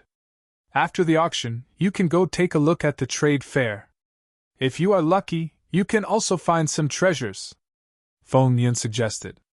Feng Yong's eyes lit up and said, "Boss, your luck today is exploding. Who knows, maybe you can even find some treasures." Tang Jing smiled. He did not know anything about antiques. It was also unlike gambling where he had Tian Chanzi to cheat. How could he have such good luck? When the auction started, the handsome guy from the surveillance room came out and sat in the front row of the VIP seats. There were a total of 3 VIP seats in the auction hall. Only people with special status could sit there. Even the Ordinary Balance Courtyard's municipal committee secretary did not have the qualifications to sit there. Therefore, under normal circumstances, these 3 VIP seats were always empty. Everyone was trying to guess who this handsome guy was. He was unexpectedly treated as a VIP by the Ordinary Balance Courtyard. But he was clearly a new face and no one had a clue. The auctioneer walked up to the front stage and gave a welcome speech. The auction began. Tang Jing had only seen this kind of scene on TV before. He was very interested and attentively watched the auction. The bidding was very fierce and the first item was sold for a high price. These auction items are all guaranteed by the Ordinary Balance Courtyard to guarantee their authenticity. Even if the price is a bit high, it will not be too eye-catching, Feng Yun carefully explained. "Dad, are you going to make a move today?" Feng Yun curiously asked. Feng Yun said, "Let's first see if there are any treasures worth bidding for. The next item's specific age cannot be verified. But it is definitely an antique. This is an ancient Taoist alchemy furnace. The starting price is 500,000. The auctioneer loudly said as he pointed to a simple and unadorned alchemy furnace that was half the height of a person. "Can't be verified?" The crowd began to discuss. This argument had never been made in the Ordinary Balance Courtyard. After all, the Ordinary Balance Courtyard's strength was extraordinary, and they had a specialized appraisal grandmaster. If the age cannot be verified, then the value of this item will be greatly reduced. Maybe it is a treasure. If someone were to buy it and take it back, they would make a huge profit. Maybe they would lose a lot of money. It's not like everyone doesn't know the Ordinary Balance Courtyard's appraisal grandmaster. Since he was unable to identify the origin of this alchemy furnace, then how many other people would have the ability to do so? Yes, that's why it's best to be careful. Feng Yun shook his head. He clearly had no interest in this alchemy furnace. But when he turned his head, he discovered that Tang Jing was staring at the alchemy furnace. His eyes were burning with passion. Feng Yong also discovered his strangeness and curiously asked, "Boss, why do your eyes look like you're looking at a beautiful woman? Aren't you a bit too thirsty?" Tang Jing was indeed very thirsty because Tian Chanzi was already excitedly screaming. "Haha, the 9 revolving alchemy furnace. You actually encountered the 9 revolving alchemy furnace here. Little brat, you must obtain this treasure. You must obtain it. What kind of treasure is this 9 revolving alchemy furnace?" The 9 revolving alchemy furnace is an earth-level treasure. It is a high-quality alchemy furnace. But I don't know why such a treasure would appear here. Heaven Monk was extremely puzzled, but it was immediately replaced by joy as he continued to speak. "Let me tell you, magic treasures are divided into 4 levels: heaven, earth, profound, and yellow. Heaven-level magic treasures can be encountered but not sought after, so Earth-level magic treasures are extremely precious. In the past, many people died trying to snatch the 9 revolving alchemy furnace. I never thought that it would be so easy for you, little brat. Hey, even I am a bit envious of your luck. Tang Jing's head moved. He had already seen the wonders of alchemy, so he attached great importance to alchemy. It was just that he had never encountered a suitable alchemy furnace. Now that he encountered such a treasure, he would definitely not let it go. Boss, you wouldn't want to buy this dark and swarthy alchemy furnace, right? Feng Yong asked in surprise. Feng Yun saw this and hurriedly advised. Little Tang, this thing is too mysterious and the uncertainty is too great.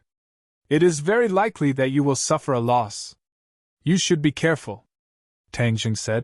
Careful my ass. This kind of treasure can only be encountered but not sought. I must obtain it.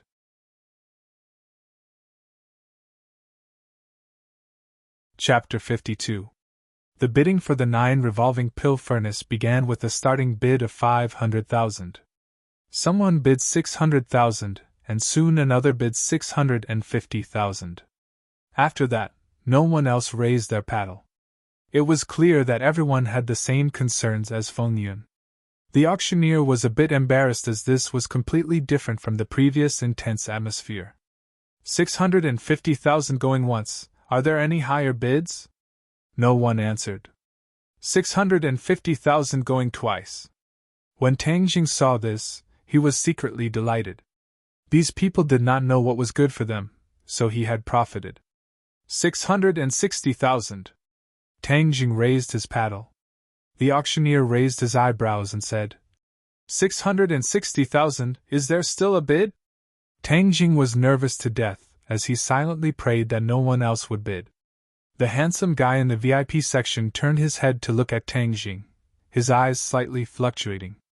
660,000 going once, 660,000 going twice, 660,000 going thrice, sold. The auctioneer made the final call, and the 9 revolving pill furnace belonged to Tang Jing. Tang Jing let out a sigh of relief as the feeling of picking up a bargain was truly wonderful. Feng Yun secretly sighed as Tang Jing was still too young and impulsive. Feng Yong suspiciously looked at Tang Jing and asked, Boss, is there something special about this furnace? Sigh. After interacting with Tang Jing for a while, Feng Yong knew that Tang Jing would not speak without thinking. Seeing him attach so much importance to this furnace, he began to have doubts in his heart. This furnace is useless to others, but it is very useful to me, Tang Jing said with satisfaction. Boss, you're not a Taoist, could it be that you still want to refine pills? Feng Yong had a suspicious look on his face. Tang Jing faintly smiled and declined to comment. When the auction ended, Feng Yun did not make a move as if there was nothing that interested him. He was rather regretful and unwillingly said, Let's go take a look at the trade fair and see if there are any treasures worth buying. The trade fair was in a small hall with many stalls. It was a bit like an antique street, but a bit more advanced. You two go play by yourselves, remember not to run around, Feng Yun excitedly said and then went to Taobao. Boss, there are too many fakes here. You have to be careful. Tang Jing smiled and said, I'm not a rich man like you. Why would I act recklessly? Boss, I'm actually a poor man. My dad is rich, but that doesn't mean I'm rich. Moreover, you were much more generous than me just now. 660,000. I've never bought anything that expensive before. Let's go, let's take a look around. Oh right, is there anyone selling jade here? Yes, but they are all ready-made polished jade wares. There are no raw stones or the like. I want the finished product. Since he had cultivated a defensive array formation, Tang Jing naturally wanted to carve the array formation into a jade stone and give it to someone important to him. Little brother, you want to buy a jade artifact?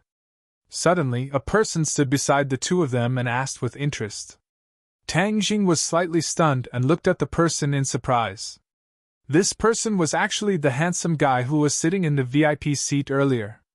Yes, Tang Jing said. Regarding jade artifacts, I only know a little.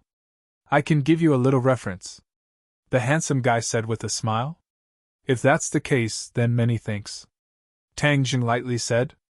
The smile in the handsome guy's eyes became wider and said, I still haven't asked how I should address you. My name is Tang Jing. Good name. The handsome guy praised. I'm Song Yu. Oh, it seems you have a lot of affinity with jade, Tang Jing said.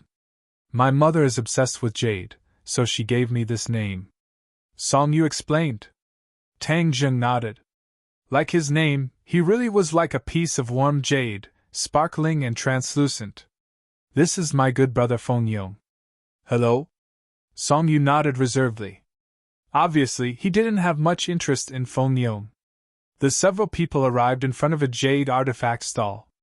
The boss hurriedly greeted them and warmly asked, What would you like to buy? A few simple jade ornaments. Here are jade buckles, jade guanyin, jade Buddha, jade bracelets, etc. What do you need? Men wear guanyin and women wear Buddha. I can buy a jade guanyin for grandfather, and a jade Buddha for sure. Oh right, I can also buy a jade Buddha for Yi Ding Dang. After all, she is still being secretly coveted. Tang Jing had an idea. He went straight to the point and said, Boss, pick a jade guanyin and 2 jade Buddhas for me. In addition, Feng Yong, what do you like? I'll give you one. Give it to me? Feng Yong was surprised. He didn't think that he would also have a share. Seeing that Tang Jing didn't seem to be joking, he quickly said, I'll buy it myself. He knew that Tang Jing wasn't well off. Although he won 900,000 today, he spent it quickly. I said I'll give it to you. Don't be long-winded. Okay, I want a jade buckle. Mr. Song, then I'll have to trouble you to help me check. Tang Jing didn't know anything about jade, so he could only ask Song Yu for help. Song Yu faintly smiled and directly picked the corresponding jade from the counter. The boss's eyes lit up as he said, Mr. really is an expert. Boss, how much is the total here? Tang Jing asked. The total is 4,600,000. I'll give a discount so it's 4,500,000.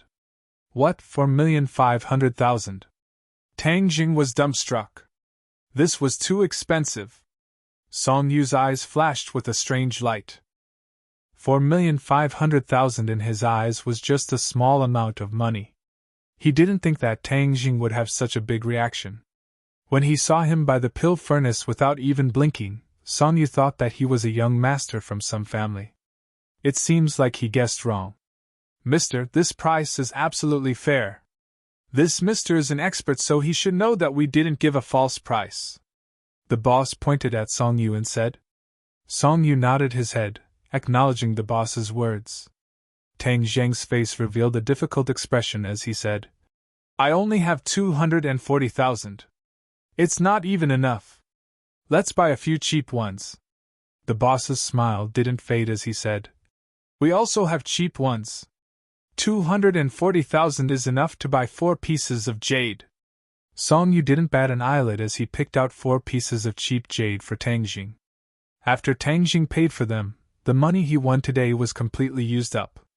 He once again became poor. Feng Yong, leave your safety buckle with me for now.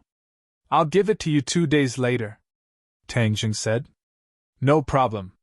Boss, you can leave it for as long as you want. Song Yu was stunned as he looked at Tang Jing. In his heart, he was wondering why he didn't just give it to him. Why did he have to bring it back? But he didn't ask. After all, both sides weren't too familiar with each other. Mr. Song, thank you for picking out the jade for me. If there's nothing else, I'll leave first. Song Yu discovered many unusual things about Tang Jing and said, Why don't we eat together? No need. If fate wills it, we'll meet again. Tang Jing indifferently looked at the distant Qin Lao. His eyes shrunk as he left with Feng Yong. Qin Lao stood in front of Song Yu and asked, Young master, did you see anything? He's a bit special. But as for what it is, I can't say. Song Yu suspiciously said. This youngster is very interesting. Young master, you definitely won't be able to guess where he came from. Oh, which family's young master is he? Song Yu curiously asked. Qin Lao smiled as he shook his head and said, No, he's just an ordinary person. He's not from any family. Today he was brought in by the little brat beside him. Ordinary person? Song Yu was shocked. From Tang Zheng's temperament and style, he didn't seem to be from an ordinary family. Qin Lao saw the doubt in Song Yu's heart, and said, "He's indeed a bit strange. But no matter how strange he is, he's just an ordinary person. He's not a martial artist. Why does young master value him so much?" Song Yu muttered, "There must be a demon behind this abnormality. Moreover, I have a strong premonition that he and I will definitely meet again." Qin Lao shook his head and smiled bitterly. Young master was young and impetuous. Sometimes his thoughts were too unconstrained. He came to the ordinary balance for important matters. How could he have any interactions with Tang Jing? On the way back, Tang Jing kept recalling Qin Lao's appearance. Others didn't notice Qin Lao's peculiarity, but Tian Chanzi saw it clearly. Qin Lao was actually a 5th grade post-celestial stage expert. "Uncle Feng, do you know who Song Yu is sitting in the VIP seats today?" Tang Jing curiously asked. Feng Yun was stunned and said, "He's called Song Yu." Feng Yong hurriedly said, "Yes, he said it himself." Feng Yun pondered for a moment and said, "The owner of the ordinary balance courtyard is also surnamed Song. Could it be that this Song Yu is a member of the Song family? Is the Song family very powerful?" Tang Jing asked. Feng Yun nodded and solemnly said, "The Song family can't simply be described as powerful. This family not only has an extraordinary image in the business world, but also in the political and military world. It's like a super aircraft carrier. So powerful." Tang Jing couldn't help but be speechless. Feng Yong also opened his eyes wide and exclaimed, "No wonder the ordinary balance courtyard is still standing. So the boss is so powerful. Boss, just now Song Yu wanted to treat you to a meal. Why did you refuse?" Tang Jing lightly said, "I'm not familiar with him." Feng Yun looked at Tang Jing in shock. He actually made Song Yu take the initiative to invite him. This honor was really amazing. Feng Yun couldn't help but secretly sigh and thought, "This Tang Jing is definitely not a fish in a pond. In the future he will definitely soar to the sky. Little Yong being on good terms with him may be a great opportunity for the Feng family." At this moment, Feng Yun's impression of Tang Jing underwent a huge change. The Song family's roots are in Beijing. The ordinary balance courtyard is only an insignificant property of the Song family. However, the Song family rarely comes to the ordinary balance. Why did this Song Yu come to the ordinary balance? Feng Yun doubtfully muttered to himself. "Dad, why do you care about this? No matter how powerful the Song family is, it has nothing to do with us," Feng Yong said. Feng Yun shook his head and didn't say anything. How could Feng Yong understand his good intentions? If he could form a connection with the Song family, then his company would experience a qualitative leap.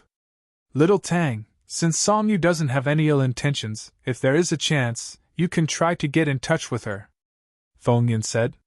If Tang Jing was able to obtain the appreciation of the Song family, then for Tang Jing it would definitely be a great thing. Tang Jing declined to comment. Right now he and Song Yu were people from 2 different worlds. There was no need to think too much about the relationship between the two. His top priority was to engrave the formation into the jade artifact he bought.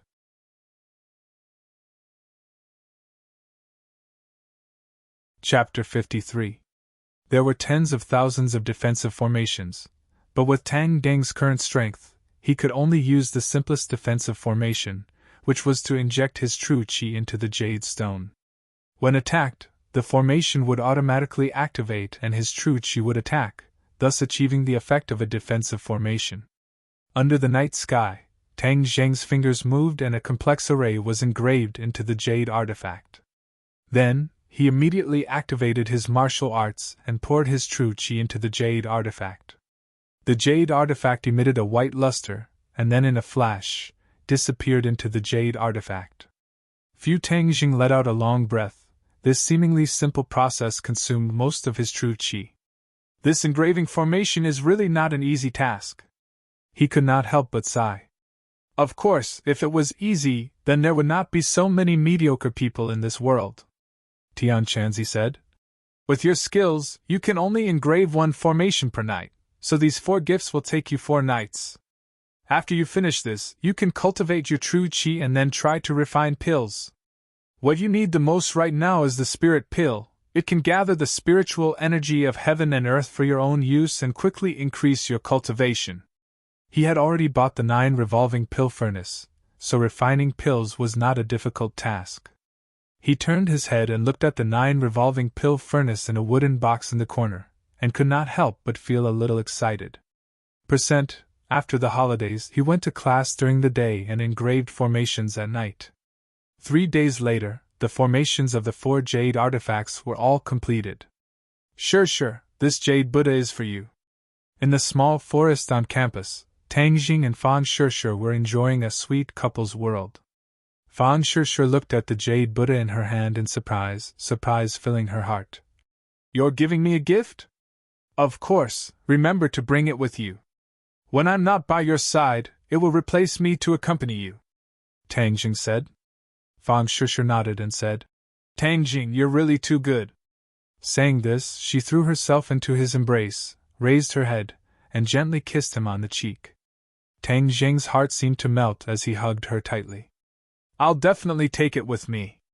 I'll take it to class, eat, and sleep with it, just like you're always with me. Fan Shishir's lips curled up as she said sweetly, I suddenly realized that you've grown taller. Suddenly, Fan Shishir pointed at their heads and said curiously. Tang Jing was stunned for a moment. He was originally only 1.7 meters tall, and Fan Shishir was 1.65 meters tall. There was not much difference, but now he was half a head taller than her. He was at least 1.75 meters tall. Could this also be due to the cultivation of the ancient clear heaven scroll? Yes, this was the benefit of cultivation. His body had been cleansed, and his bones had been tempered. His growth rate had increased, and his height had naturally increased. Don't you like it when I grow taller? Of course I do. The 2 people returned to the classroom hand in hand. Tang Jing had just sat down when Yi Dingdang could not help but glance at him. She knew that he must have gone to meet with Fan Shishir. Yi Dingdang, I'll give you a present. Tang Jing took out the jade Buddha that he had prepared. You're giving me a present? Yi Dingdang's eyes widened in astonishment. Tang Jing nodded and said, Yes, don't look down on it. It's not anything valuable. It's just a token of my sincerity. Boss, don't be modest. This jade Buddha is worth $60,000. How could it be worthless? Feng Yong came up and volunteered, and said without stopping. $60,000? Yi Dingdang exclaimed. I can't accept such a valuable gift. She was very clear about Tang Deng's family. $60,000 was definitely not a small amount. Moreover, one should not accept a reward without doing any work. If I tell you to take it, then take it. Tang Jing put the jade Buddha into her hands without any hesitation. Feng Yong also persuaded. That's right. This is boss sincerity. Look, I also have one, he said as he took out the safety bracelet around his neck. Tang Jing looked at Tang Jing suspiciously. Just what did he want to do? Give her such a valuable gift. Moreover, it was more than one. I heard that jade can protect one's safety. Didn't you encounter danger last time?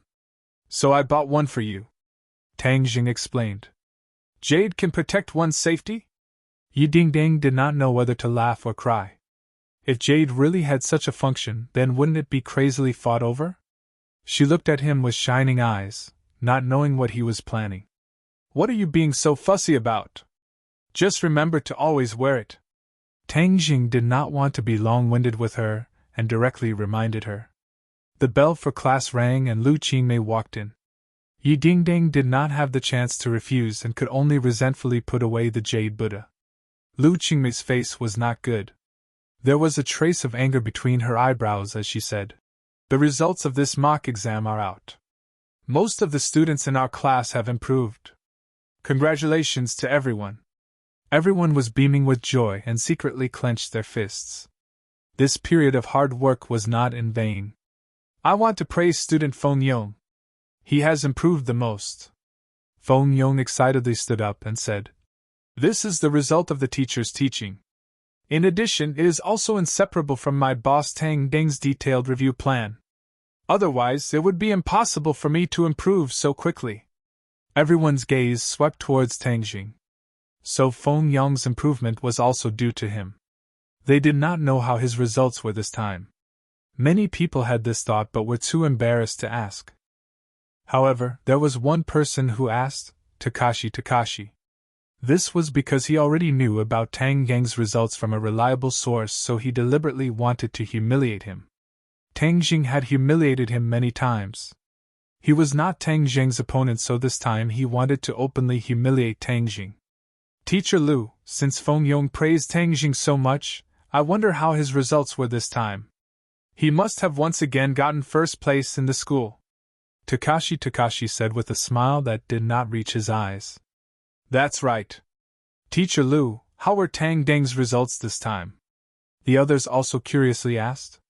Lu Qingmei's face became even more gloomy. She looked at Tang Jing with disappointment, and saw that his expression was normal, as if nothing had happened. She could not help but secretly sigh. She changed the topic and said, "Okay, now let's begin the explanation of this time's exam." Seeing Lu Qingmei change the topic, many people already understood that Tang Deng's results were not ideal. They could not help but look at him with pity. It seems that there was no hope for him to rise again. Takashi saw that his goal was not achieved and unwillingly said, "Teacher Lu, why didn't you mention Tang Jing's results? Him getting first place in the school is the pride of our class and can encourage everyone to improve." Tang Jing looked at Takashi with ridicule. How could he not understand his sinister intentions? However, how could this kind of thing affect him? Looking at his proud appearance was like looking at a clown. Although student Tang Jing's results did not improve, I believe that he will continue to work hard, Lu Qingmei vaguely said. "Haha, so he is still in last place. The other students have improved, but he is still in last place. Hey, this really is an eye-opener." Takashi loudly laughed. He proudly glanced at Tang Jing. He thought that he would see Tang Jing fly into a rage. However, he discovered that Tang Jing was calm and collected. His heart was startled as he suddenly felt a sense of powerlessness. It was as if he used all his strength to hit the air. "Stop talking!" Lu Qingmei suddenly shouted and began to explain the questions. "Tang Jing, you don't seem to have any thoughts about your results?" Yi Dingdang curiously asked. "What thoughts do I have about being in last place? Don't tell me I have to give an award speech?" Tang Jing said self-deprecatingly. "Your martial arts are so powerful. How could you be in last place?" Yi Dingdang was puzzled. If she had not met Tang Jing before, she would not have doubted that he was in last place. However, the more she interacted with Tang Jing, the more she felt that he was not ordinary. For such an extraordinary person to be in last place, even if she was beaten to death, she would not believe it. "My head was injured and my memory is not good. Don't you know? You can even open up my dad's meridians." "Don't tell me you can't heal your own injuries?" Tang Jing smiled and did not explain further. He said, "Who knows, maybe one day I will be enlightened again." After class, Lu Qingmei came in front of Tang Jing.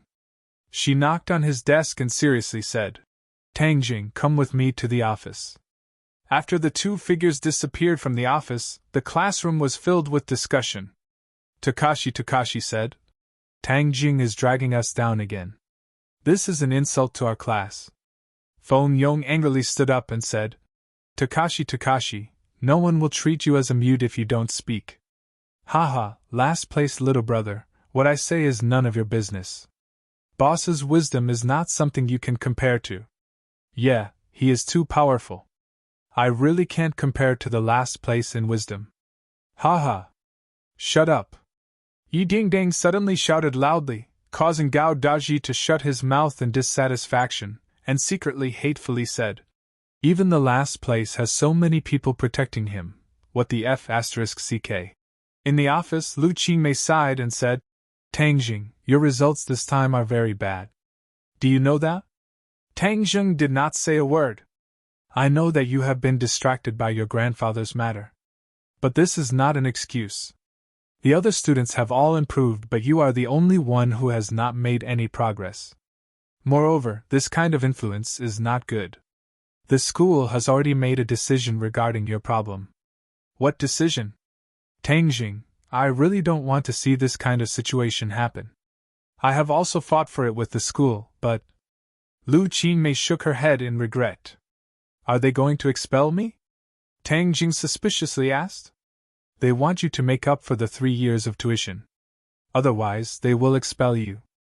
Lu Qingmei said that Pengqing International School's tuition was very expensive. The tuition for 3 years was close to 100,000 yuan.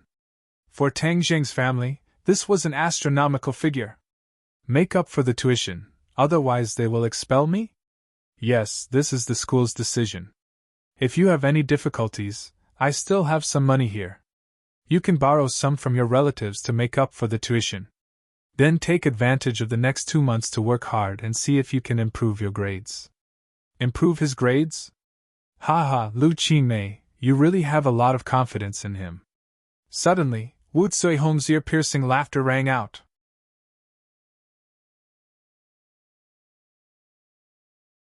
Chapter 54. Wu Zuihong's sarcasm caused Lu Qingmei to frown and say, Teacher Wu, don't go too far. Don't think that I don't know that this time it was you who played tricks behind the scenes.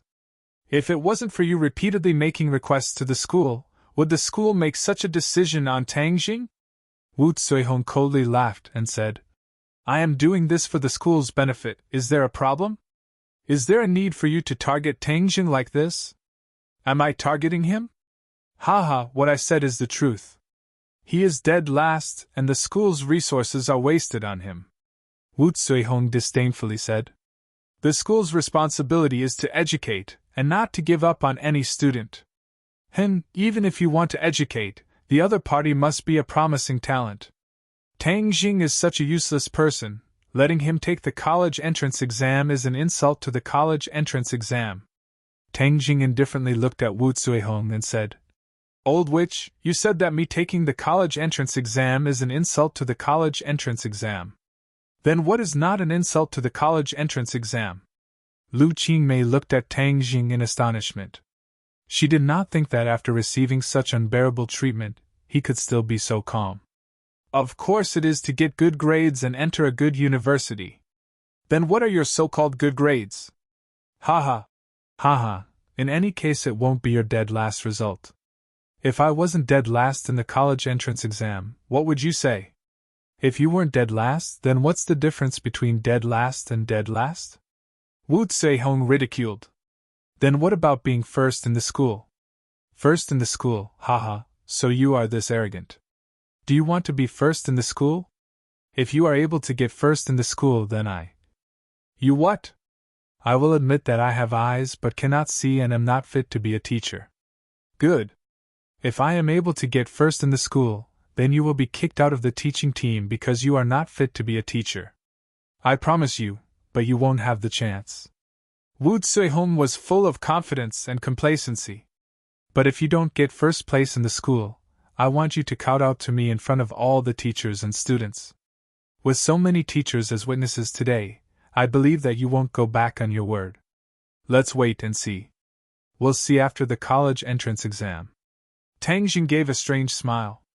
This smile made Wu Zuihong startled, and an uneasy feeling rose in her heart for no reason.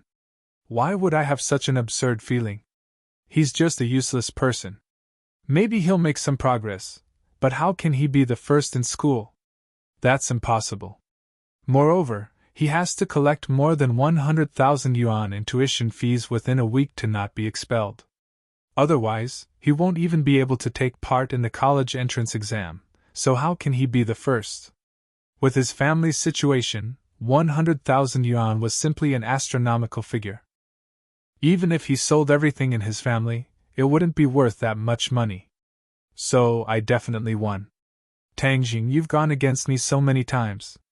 Just wait until you kowtow to me and admit your wrongs, haha. Wu Zuihong proudly thought. Lu Qingmei didn't even have time to interject before the two agreed on this bet. Lu Qingmei secretly sighed. Tang Jing was too young and impetuous. How could he recklessly bet on this kind of thing? Tang Jing, you're really too impatient. I'll privately go find Teacher Wu and see if he can cancel this bet. Lu Qingmei obviously didn't want to see Tang Jing be humiliated in the future. Teacher Lu, there's no need. Don't tell me you don't believe in me? Tang Jing winked at her. Lu Qingmei was startled. From Tang Gang's eyes, she saw a strong self-confidence. It was as if the school's first place was within his reach. Lu Qingmei shook her head. This was definitely an illusion. She firmly said, Tang Jing, this isn't a child's play. Since you don't want to cancel the bet, then I, as a teacher, will do my part. Ah? From today onwards, after school, I'll give you extra lessons. Extra lessons? Teacher Lu, there's no need. Of course. I've said before that I won't give up on any student. You are my student, so of course I won't give up on you. But Tang Jing, I still want to make it clear to you. These 2 months will be very hard on you, but you will reap the rewards of your hard work. So persevere. Lu Qingmei encouraged. Tang Jing bitterly smiled. His time was already tight, and he didn't expect that she would take up a portion of it. But he also couldn't refuse her good intentions.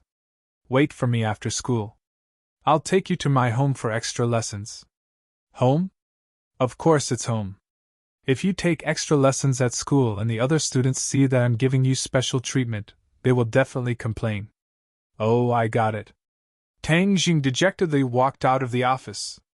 Tian Chanzi's voice suddenly sounded. Little brat, this is a once-in-a-lifetime opportunity.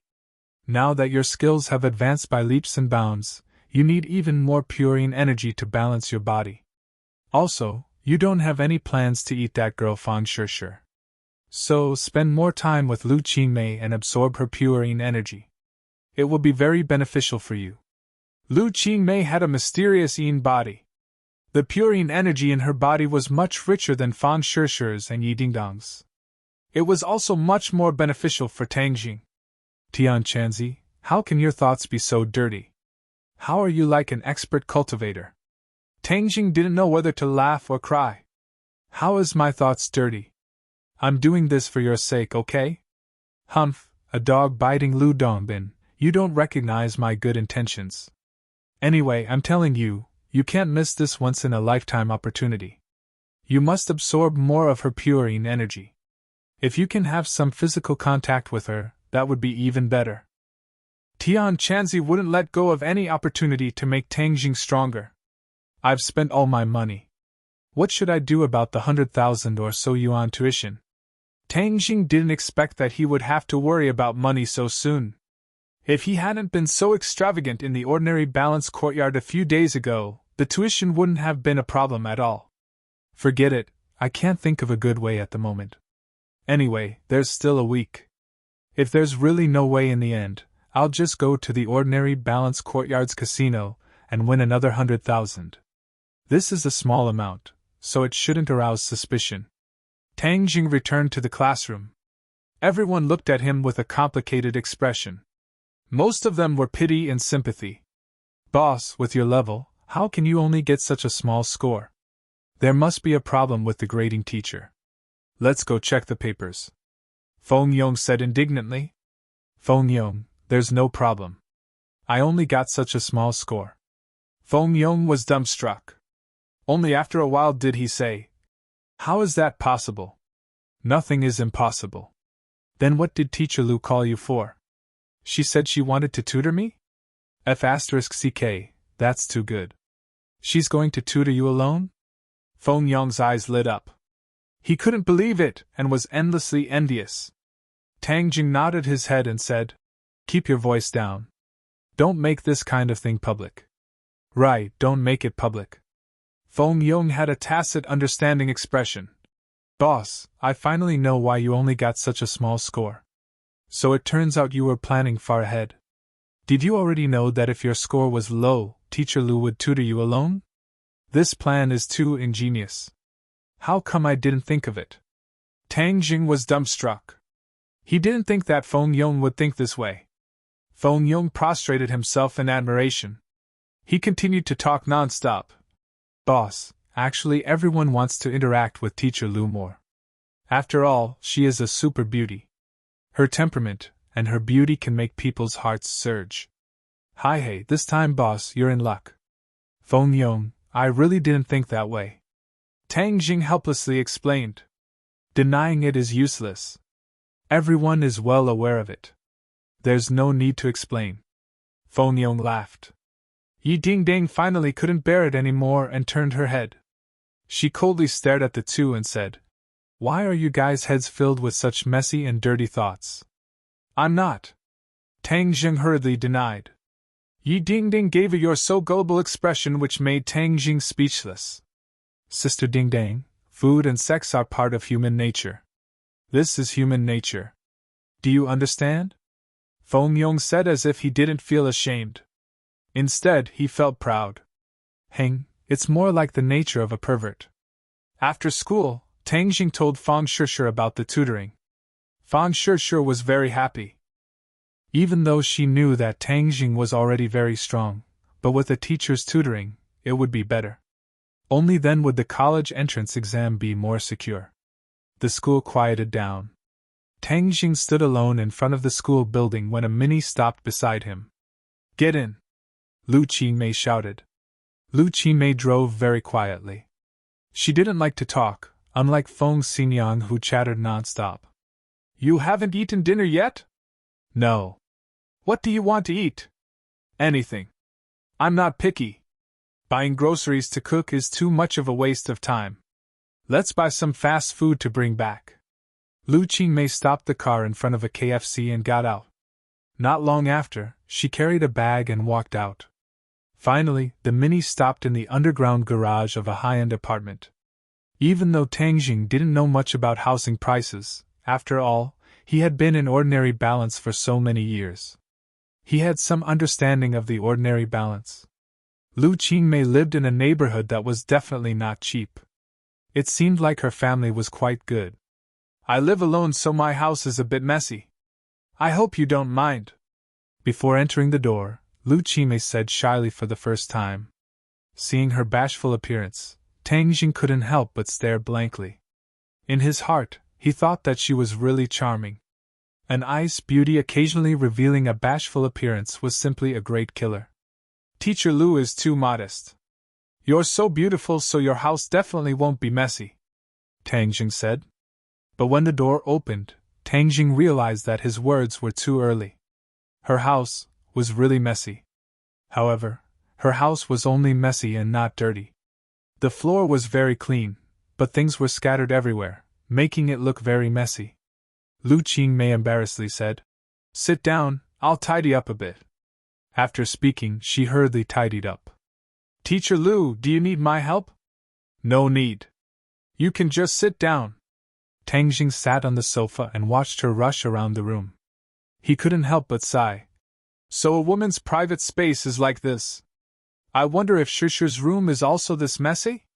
While thinking, he sized up the room. This was a 2-bedroom apartment. The decorations were very warm and had a feminine charm.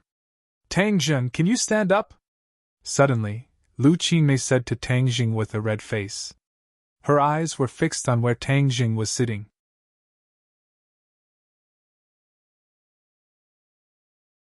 Chapter 55. The atmosphere instantly became awkward, and there was even a trace of ambiguity. Both of them were silent. This was the first time Tang Jing saw a woman's underwear at such a close distance. His face immediately turned red. The black underwear quickly enlarged and jumped into his eyes and finally jumped into his heart. Lu Qingmei wished she could find a hole to hide in. She was used to living alone, so she was used to leaving her clothes in a mess. Moreover, no one came to her house, so it wasn't a problem. However, today Tang Jing came and thus such an awkward situation occurred. Although Lu Qingmei was used to leaving her things in a mess, her memory was very good. She just finished tidying up her things and realized that she was missing a pair of underwear. Only then did she remember that she took it from the balcony and threw it on the sofa. That was why she asked Tang Jing to stand up. She didn't expect that he would really sit on it. Seeing her bewildered appearance, Tang Jing mysteriously picked up the underwear and asked, "Teacher Lu, are you looking for this?" God, he actually used his hand to pick up her underwear. That was her most private thing. Moreover, he touched the most private part of her body. She felt a strange feeling in her body. Lu Qingmei snatched the underwear and flew into the bedroom. Tang Jing could even hear her breathing become hurried. Seeing her slightly embarrassed appearance, Tang Jing couldn't help but laugh. So the ice goddess also had this side. If other people knew that I saw Teacher Lu's underwear, I wonder what they would think. However, the black underwear is really sexy. Moreover, it has lace. I wonder if she wears it. Tang Jing didn't dare to continue thinking. As a virgin, this kind of scene was too stimulating. He could already feel his body having a reaction. A small tent was set up below. Cough, cough. Lu Qingmei walked out again. Her face was still a bit red. Suddenly, her gaze was fixed on Tang Gang's lower body. It was as if she was paralyzed. He actually had a reaction. Damn it! Tang Jing realized his embarrassment, and hurriedly sat down, finally covering up his ugly appearance. He's still a child after all. He's young and impetuous. I'll forgive him this time. Lu Qingmei took a deep breath and tried to control herself. Let's eat first, then we'll start tutoring. Lu Qingmei's attitude was much colder. She hoped to use this coldness to cover up the awkwardness just now. Tang Jing used his inner energy to suppress his restless thoughts. The two of them had a simple dinner together, and then began to make up for the missed lessons. Lu Qingmei was an English teacher. At first, Tang Jing thought that she was only good at English. But when she started tutoring, he realized that he had underestimated her. Chinese, mathematics, physics, chemistry, and biology, she was proficient in all of them. She was even more lively and interesting than many of the teachers in this class. She must have been a top student back then, Tang Jing guessed. But why did she want to be a teacher? Logically speaking, she's so good at studying and has a good family background. She could have done other jobs. Tang Jing suppressed his curiosity. This was someone else's secret. He didn't have the right to ask. He didn't know that Lu Qingmei gradually had a lot of questions about him. Although Tang Jing tried his best to hide his strength, he couldn't completely hide it. Lu Qingmei gradually realized that he was actually very smart. He didn't look like someone who got last place in the exam at all. I heard that his memory is getting worse, and he gets a headache when he thinks about problems. But why doesn't he have a headache when he's thinking about problems? Could it be he's deliberately hiding his strength? She was shocked by her own speculation. But why would he hide his strength? Don't all students want to get good grades? She realized that she didn't know Tang Jing as well as she thought. He seemed to have a mysterious aura and a temperament. Although he had the inexperience of people his age, he had a calming feeling that made people involuntarily want to get close to him. Why do I have this kind of feeling? She was startled. Now that Tang Jing had stepped into the third grade refining qi, his entire aura had undergone an earth-shattering change. Unknowingly, he had reached a state of harmony with the world around him. This naturally affected the people around him, causing them to feel a sense of tranquility. Okay, today's tutoring will end here. Go back and properly digest what you've learned today. I'll send you back. No need. This place isn't far from my home. I can walk back myself. Okay then. Go back and rest well. After sending off Tang Jing, Lu Qingmei leaned against the door. She breathed a sigh of relief and said, Today I was looking for trouble for myself.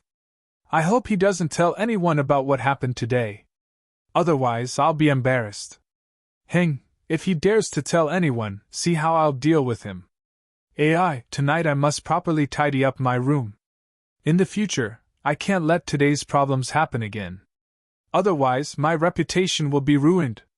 When Tang Jing returned home, his grandfather was very happy. This was because the teacher actually gave Tang Jing tutoring. He believed that this was the teacher's love for Tang Jing.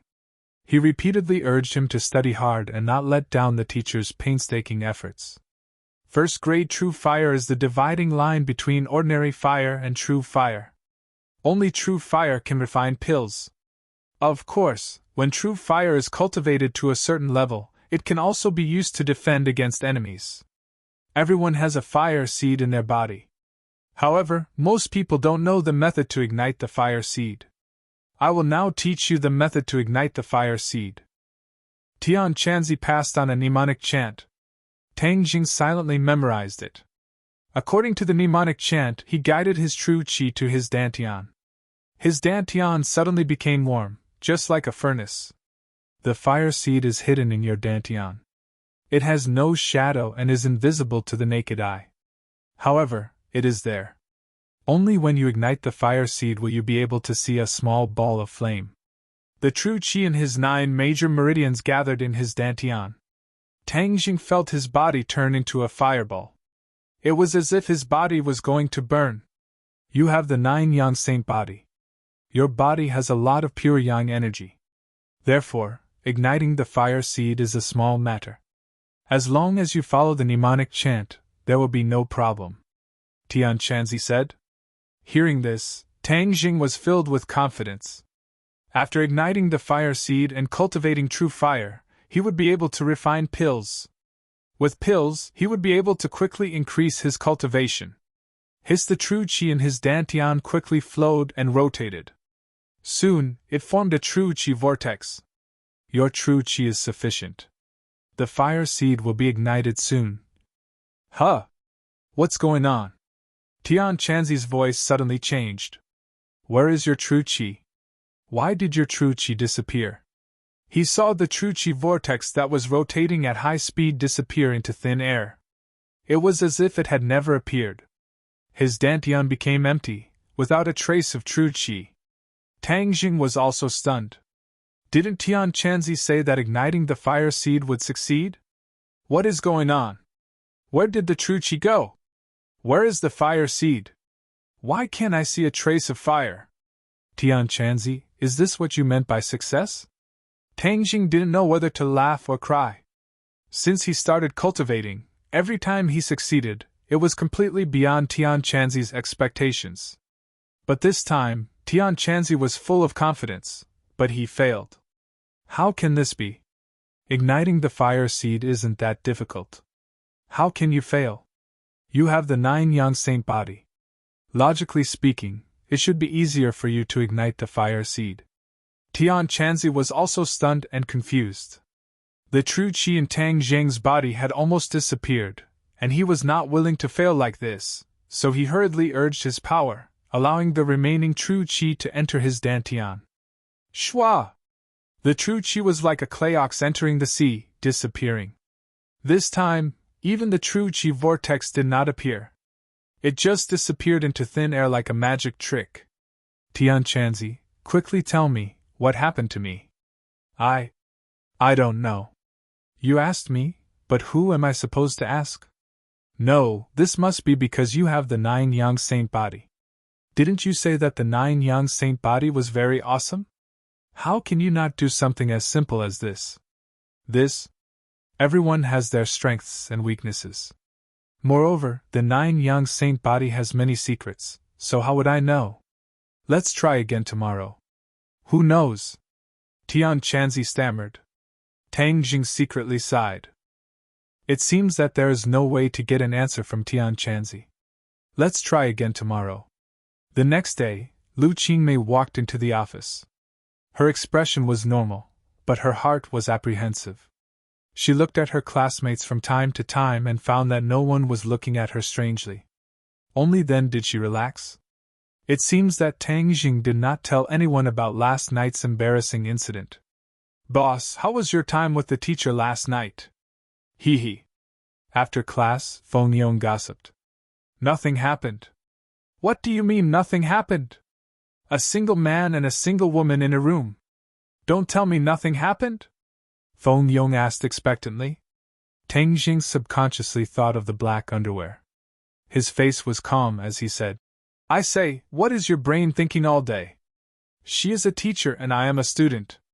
What could have happened? It's because they are teacher and student that it's exciting. Isn't it always like this in movies? Scram. I find that you are more and more like an animal. Ring ring ring.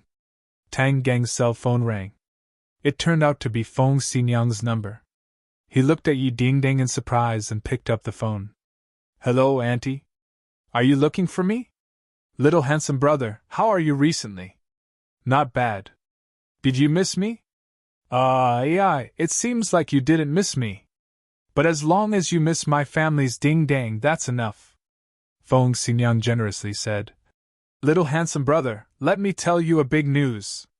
What news? Come to my house for dinner tonight, and I will tell you. Auntie, I have been taking remedial classes recently. I don't have time. Tang Jing could not stand her constantly trying to matchmake him and Yi Ding-dang, so he tactfully refused. You are so smart. Why do you still need remedial classes? Moreover, this matter is much more important than remedial classes. Little handsome brother, you must come. And today I don't have time to pick up Ding-dang. You have to escort her home. This.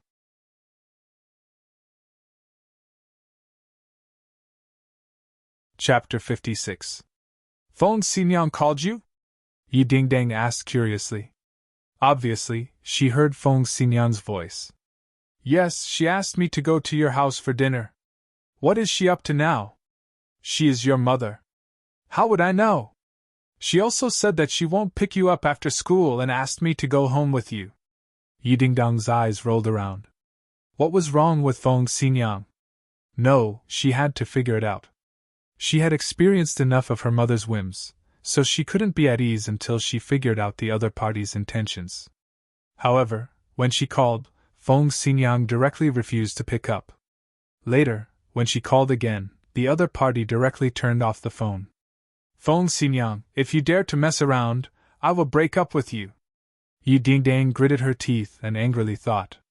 Taking advantage of the break after class, Tang Jing went to the office to ask for leave from Lu Qingmei. He couldn't attend tonight's makeup class. Lu Qingmei kindly agreed. Tang Jing didn't know that last night's thrilling makeup class made Lu Qingmei's heart not completely calm down. Tang Dang's proposal was exactly what she wanted. After school, Tang Jing and Yi Dingdang took a taxi directly to Yi Dingdang's home. As soon as they entered the door, Tang Jing noticed that the atmosphere in the Ye family seemed to have changed. Scent Yi Dingdang also noticed.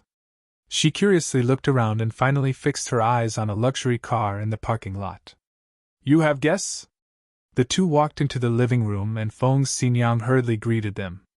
She grabbed Tang Jing and nervously said, Little handsome brother, there's an emergency. What emergency? Tang Jing was surprised by her appearance and had a stomach full of questions. Feng Xinyang, are you crazy again? You're the crazy one. You have no respect for your elders. I am your mother. You don't look like a mother at all. Yi Dingdang speechlessly said. Feng Xinyang didn't have time to continue bickering with Yi Dingdang and mysteriously said, Little handsome brother, this is related to your and Dingdang's lifelong happiness. Don't you think it's an emergency? Tang Jing found that the other party was talking more and more nonsense. He couldn't help but bitterly smile and said, Auntie, just say it. Why did you call me here in such a hurry? Didn't I say that this is related to your and Dingdang's lifelong happiness? Someone came to our house to propose marriage. Propose? Tang Jing and Yi Dingdang coincidentally. Yes, this is a sudden attack. I also didn't expect it. But don't worry, I will definitely not agree to this matter. Ma, I am only 18 years old, what kind of marriage are you talking about? Is this something that you caused? Yi Dingdang said in a flustered and exasperated manner. Regarding Feng Xinyang's ability to cause trouble, she was extremely clear. How can you be so suspicious of your mother? I've already chosen a little handsome brother. How could I introduce you to someone else? This time the proposal was arranged by the old man. Feng Xinyang said somewhat helplessly. The fearless Feng Xinyang seemed to be in awe of this old man. Grandfather? Yi Dingdang was speechless. Feng Xinyang helplessly nodded. No, my happiness is my decision. He is my grandfather, so he can't interfere with my private matters. Yi Dingdang resolutely said, Moreover, after so many years, has he ever cared about me? Now he suddenly ran out to arrange a blind date for me. Is there a grandfather like him? Feng Xinyang rubbed Yi Dingdong's head and said, Ding Dang, don't worry. I will do my best to fight for you. My daughter is so beautiful and obedient. How can I let other people take advantage of her? Auntie, this has nothing to do with me, right? How can this have nothing to do with you? Ding Dang is about to be snatched away by someone else. Can you just sit there and watch? I don't like what you're saying. Don't do it again. You're not allowed to say such things again. Now there is a way to resolve this situation. Do you want to hear it? Feng Xinyang asked with a smile. Tang Zheng was startled. From Feng Xinyang's smiling eyes he had a bad premonition. What way? Yi Dingdang impatiently asked. What's done cannot be undone. What do you mean?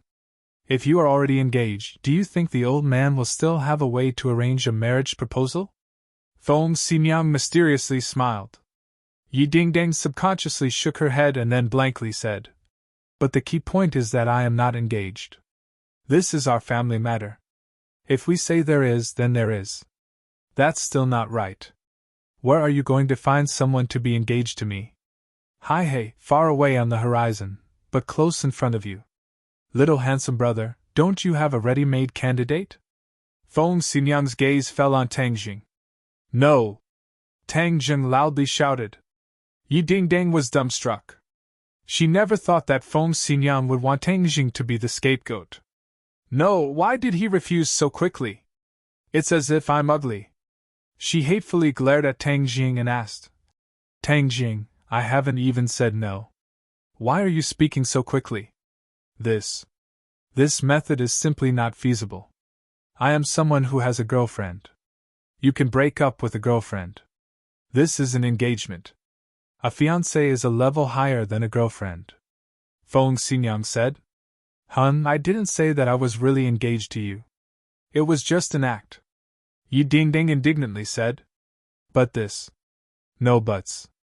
It's settled.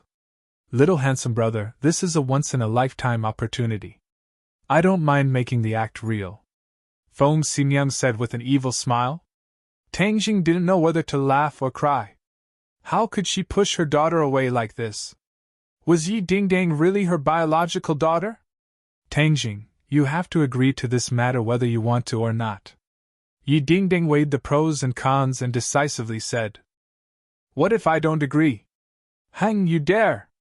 Little handsome brother, Jianghu is in an emergency.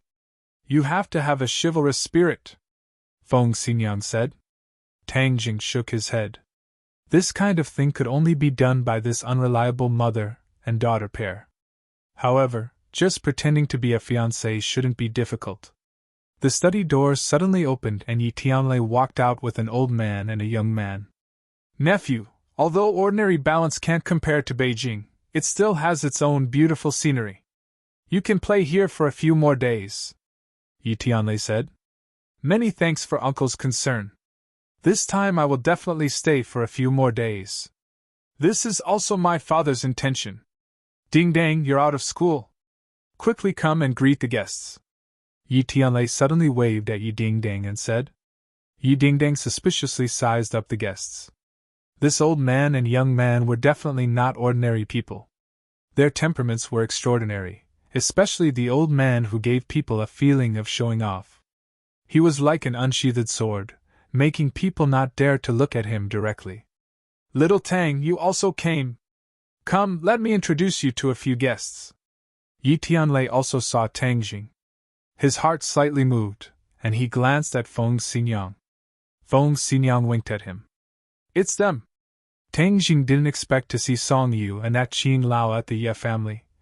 The one who came to propose marriage is Song Yu. Song Yu's gaze swept past Yi Dingdang's face and finally landed on Tang Dang's face. He was slightly startled and couldn't hide his surprise. Qin Lao also looked at Tang Jing in surprise. He suddenly remembered that Song Yu had said that he had a premonition that he would see Tang Jing again. He didn't expect to meet him so soon. This world was too small. But then the two immediately remembered Tang Gang's identity. He came from an ordinary family, so how could he have any relationship with the Ye family? Moreover, it seemed that they were very close. Tangjing, we meet again. Song Yu smiled and extended his hand. Yes, this world is too small, Tangjing said as he shook his hand. You know each other? Yi Tianlei and Feng Xingyang were both shocked. They were most clear about Song Yu's identity. How could Tangjing have any relationship with him? We met a few days ago at Ordinary Balance's residence, Song Yu explained. Yi Tianlei and his wife suddenly understood. This must be Ding Dong's younger sister. As expected, her beauty is unparalleled, Song Yu said to Yi Dingdang. Yi Dingdang snorted and said, Who's your younger sister? Don't call me that. Dingdang, don't be rude. Yi Tianlei's face darkened as he scolded. Yi Dingdang pouted in a fit of pique. Song Yu said, Uncle, you can't blame Dingdang. I was rude. This is the first time I've met Dingdang. I really shouldn't have called her that. Dingdang, how are you? Let me introduce myself. My name is Song Yu. Our Song and Yi families have been friends for generations. You weren't in Beijing, so we haven't met before. But there will be many opportunities to meet in the future. I still don't know you. Yi Dingdang's tone was still as cold as ever. Song Yu was not angry and said in a lukewarm voice, Don't we know each other now? Dingdang, don't be rude. Yi Tianlei warned. He was afraid that Yi Dingdang would throw a tantrum again. Song Yu was not like other people. If she threw a tantrum with him, the gains would not make up for the losses. Yi Tianlei looked deeply at Song Yu and couldn't help but sigh. The successor that the Song family nurtured was indeed extraordinary. Although she was only in her 20s, her calm personality was not something that an ordinary person could compare to. With this kind of successor, the Song family would not have to worry about continuing to prosper. No wonder the old man arranged this marriage. Yi Tianlei knew that the old man's health was not what it used to be. He must find a strong ally for the Ye family. Marriage was undoubtedly a powerful method. But when Yi Tianlei saw Tangjing, he suddenly realized that his wife was using her actions to express her opposition. She did not approve of this marriage. Although Tangjing is a variable, if the old man is determined to settle this marriage, what other people can do to resist? Yi Tianlei thought helplessly. As a member of the Ye family, he was very clear about the old man's temper and strength. No one in the Ye family could resist the old man. Dad, if there's nothing else, I'll go back to my room with Tangjing first. Yi Dingding suddenly intimately held on to Tangjing's arm like a couple glued to each other. You. Yi Tianlei opened his eyes wide. It seemed that things were more complicated than he thought.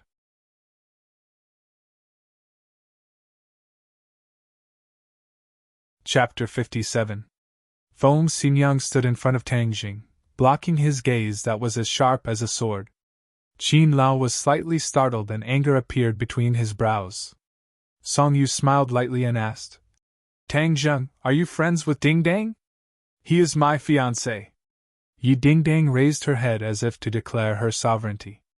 Tangjing smiled bitterly to himself. Yi Dingdang had entered the role too quickly. He was definitely going to be the shield, but he didn't dislike it. He had a good relationship with the Ye family. Moreover, he didn't have a good impression of this kind of matchmaking. He didn't mind helping Yi Dingdang this once. However, he admired Song Yu's reaction. Even a blind person could see that he had a good relationship with Yi Dingdang, but Song Yu asked if they were friends. Yi Dingdang was also domineering. She directly lied and said that Tangjing was her fiancé. In an instant, the hall was so silent that you could hear a pin drop. The atmosphere became subtle. Even Yi Tianlei opened his eyes wide in shock. Obviously, he didn't expect Yi Dingdang to be so fierce. He looked at his wife again and saw a faint smile on her face. He suddenly understood. All of this must be his wife's idea. His wife never acted according to common sense. Only she would dare to do such a shocking thing to go against the will of the old man. This is going to be troublesome. Yi Tianlei was stuck in a dilemma. Fiancé? Song Yu looked at Tangjing and Yi Dingdang with a smile that wasn't a smile. Yi Dingdang hugged Tangjing's arm even tighter. It was as if she was afraid that Song Yu would notice something. Tang Jing felt the softness on his arm and couldn't help but glance at her chest. In order to complete the scene, she didn't expect that the two of them would have such intimate physical contact. Tang Jing, you're so lucky to have such a beautiful fiancé.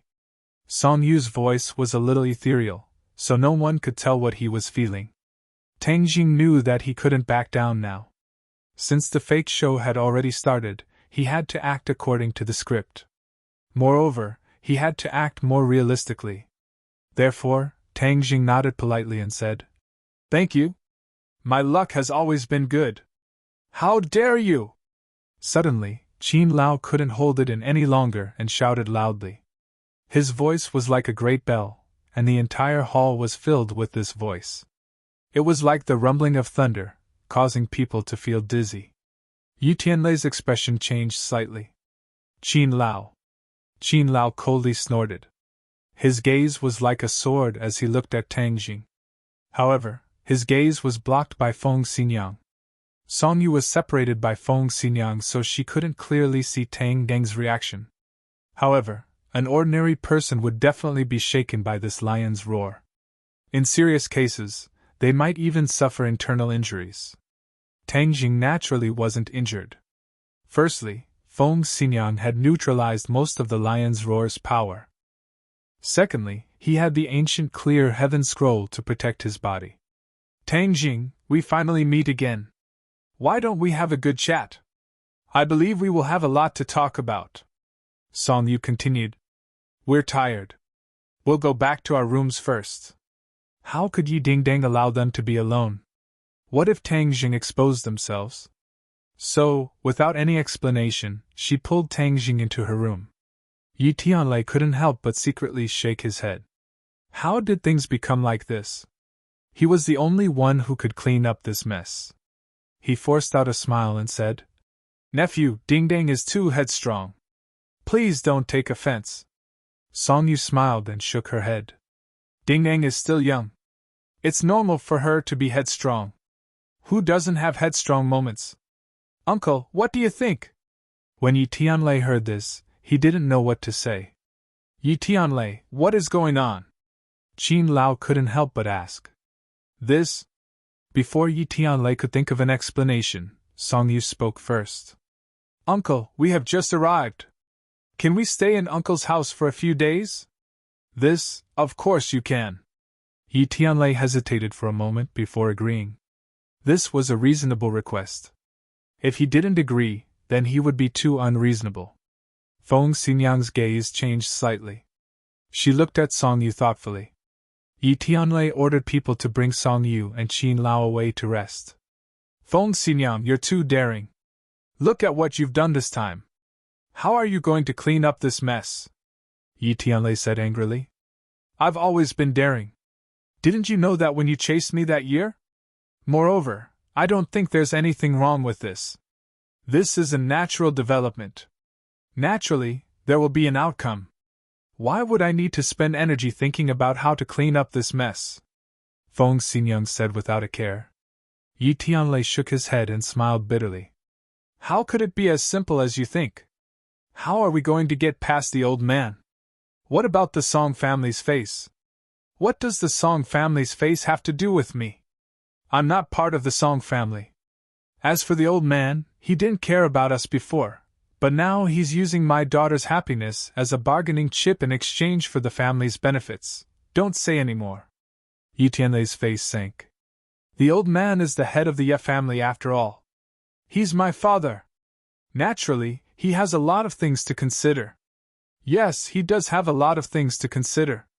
When you were forced to leave Jing City, did he consider that he was your father? You know how helpless we were back then. Moreover, he didn't even look at Ding Dang. Now he's going to marry her to someone else. Has he considered our feelings? Has he considered Ding Dong's feelings?" Feng Xinyang argued. Yi Tianlei was speechless. He let out a long sigh and said, "He doesn't have much time left, so he has no choice but to make these arrangements." "What, he doesn't have much time left? Isn't he about to break through to the martial scholar realm?" Feng Xinyang turned pale with fright. Yi Tianlei shook his head and said, his last attempt to break through to the martial scholar realm failed and he almost went crazy. That's why he doesn't have much time left. AI, of all the major families in Jing City, only the Ye family doesn't have a martial scholar expert.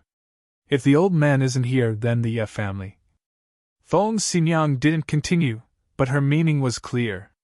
Yi Tianlei nodded and said, that's right. That's why the old man chose to marry the Song family, who has always had a good relationship with him. The Ye family doesn't only have Ding Dang as a girl. Isn't there also your elder brother's daughter? You also know that her reputation in Jing City has always been bad. How could the old man let her marry the Song family? Wouldn't that be the opposite of what he wanted? But I heard that the girl was very willing. She even made a big fuss several times because of this matter, but the old man never agreed. In any case, I won't agree to this matter.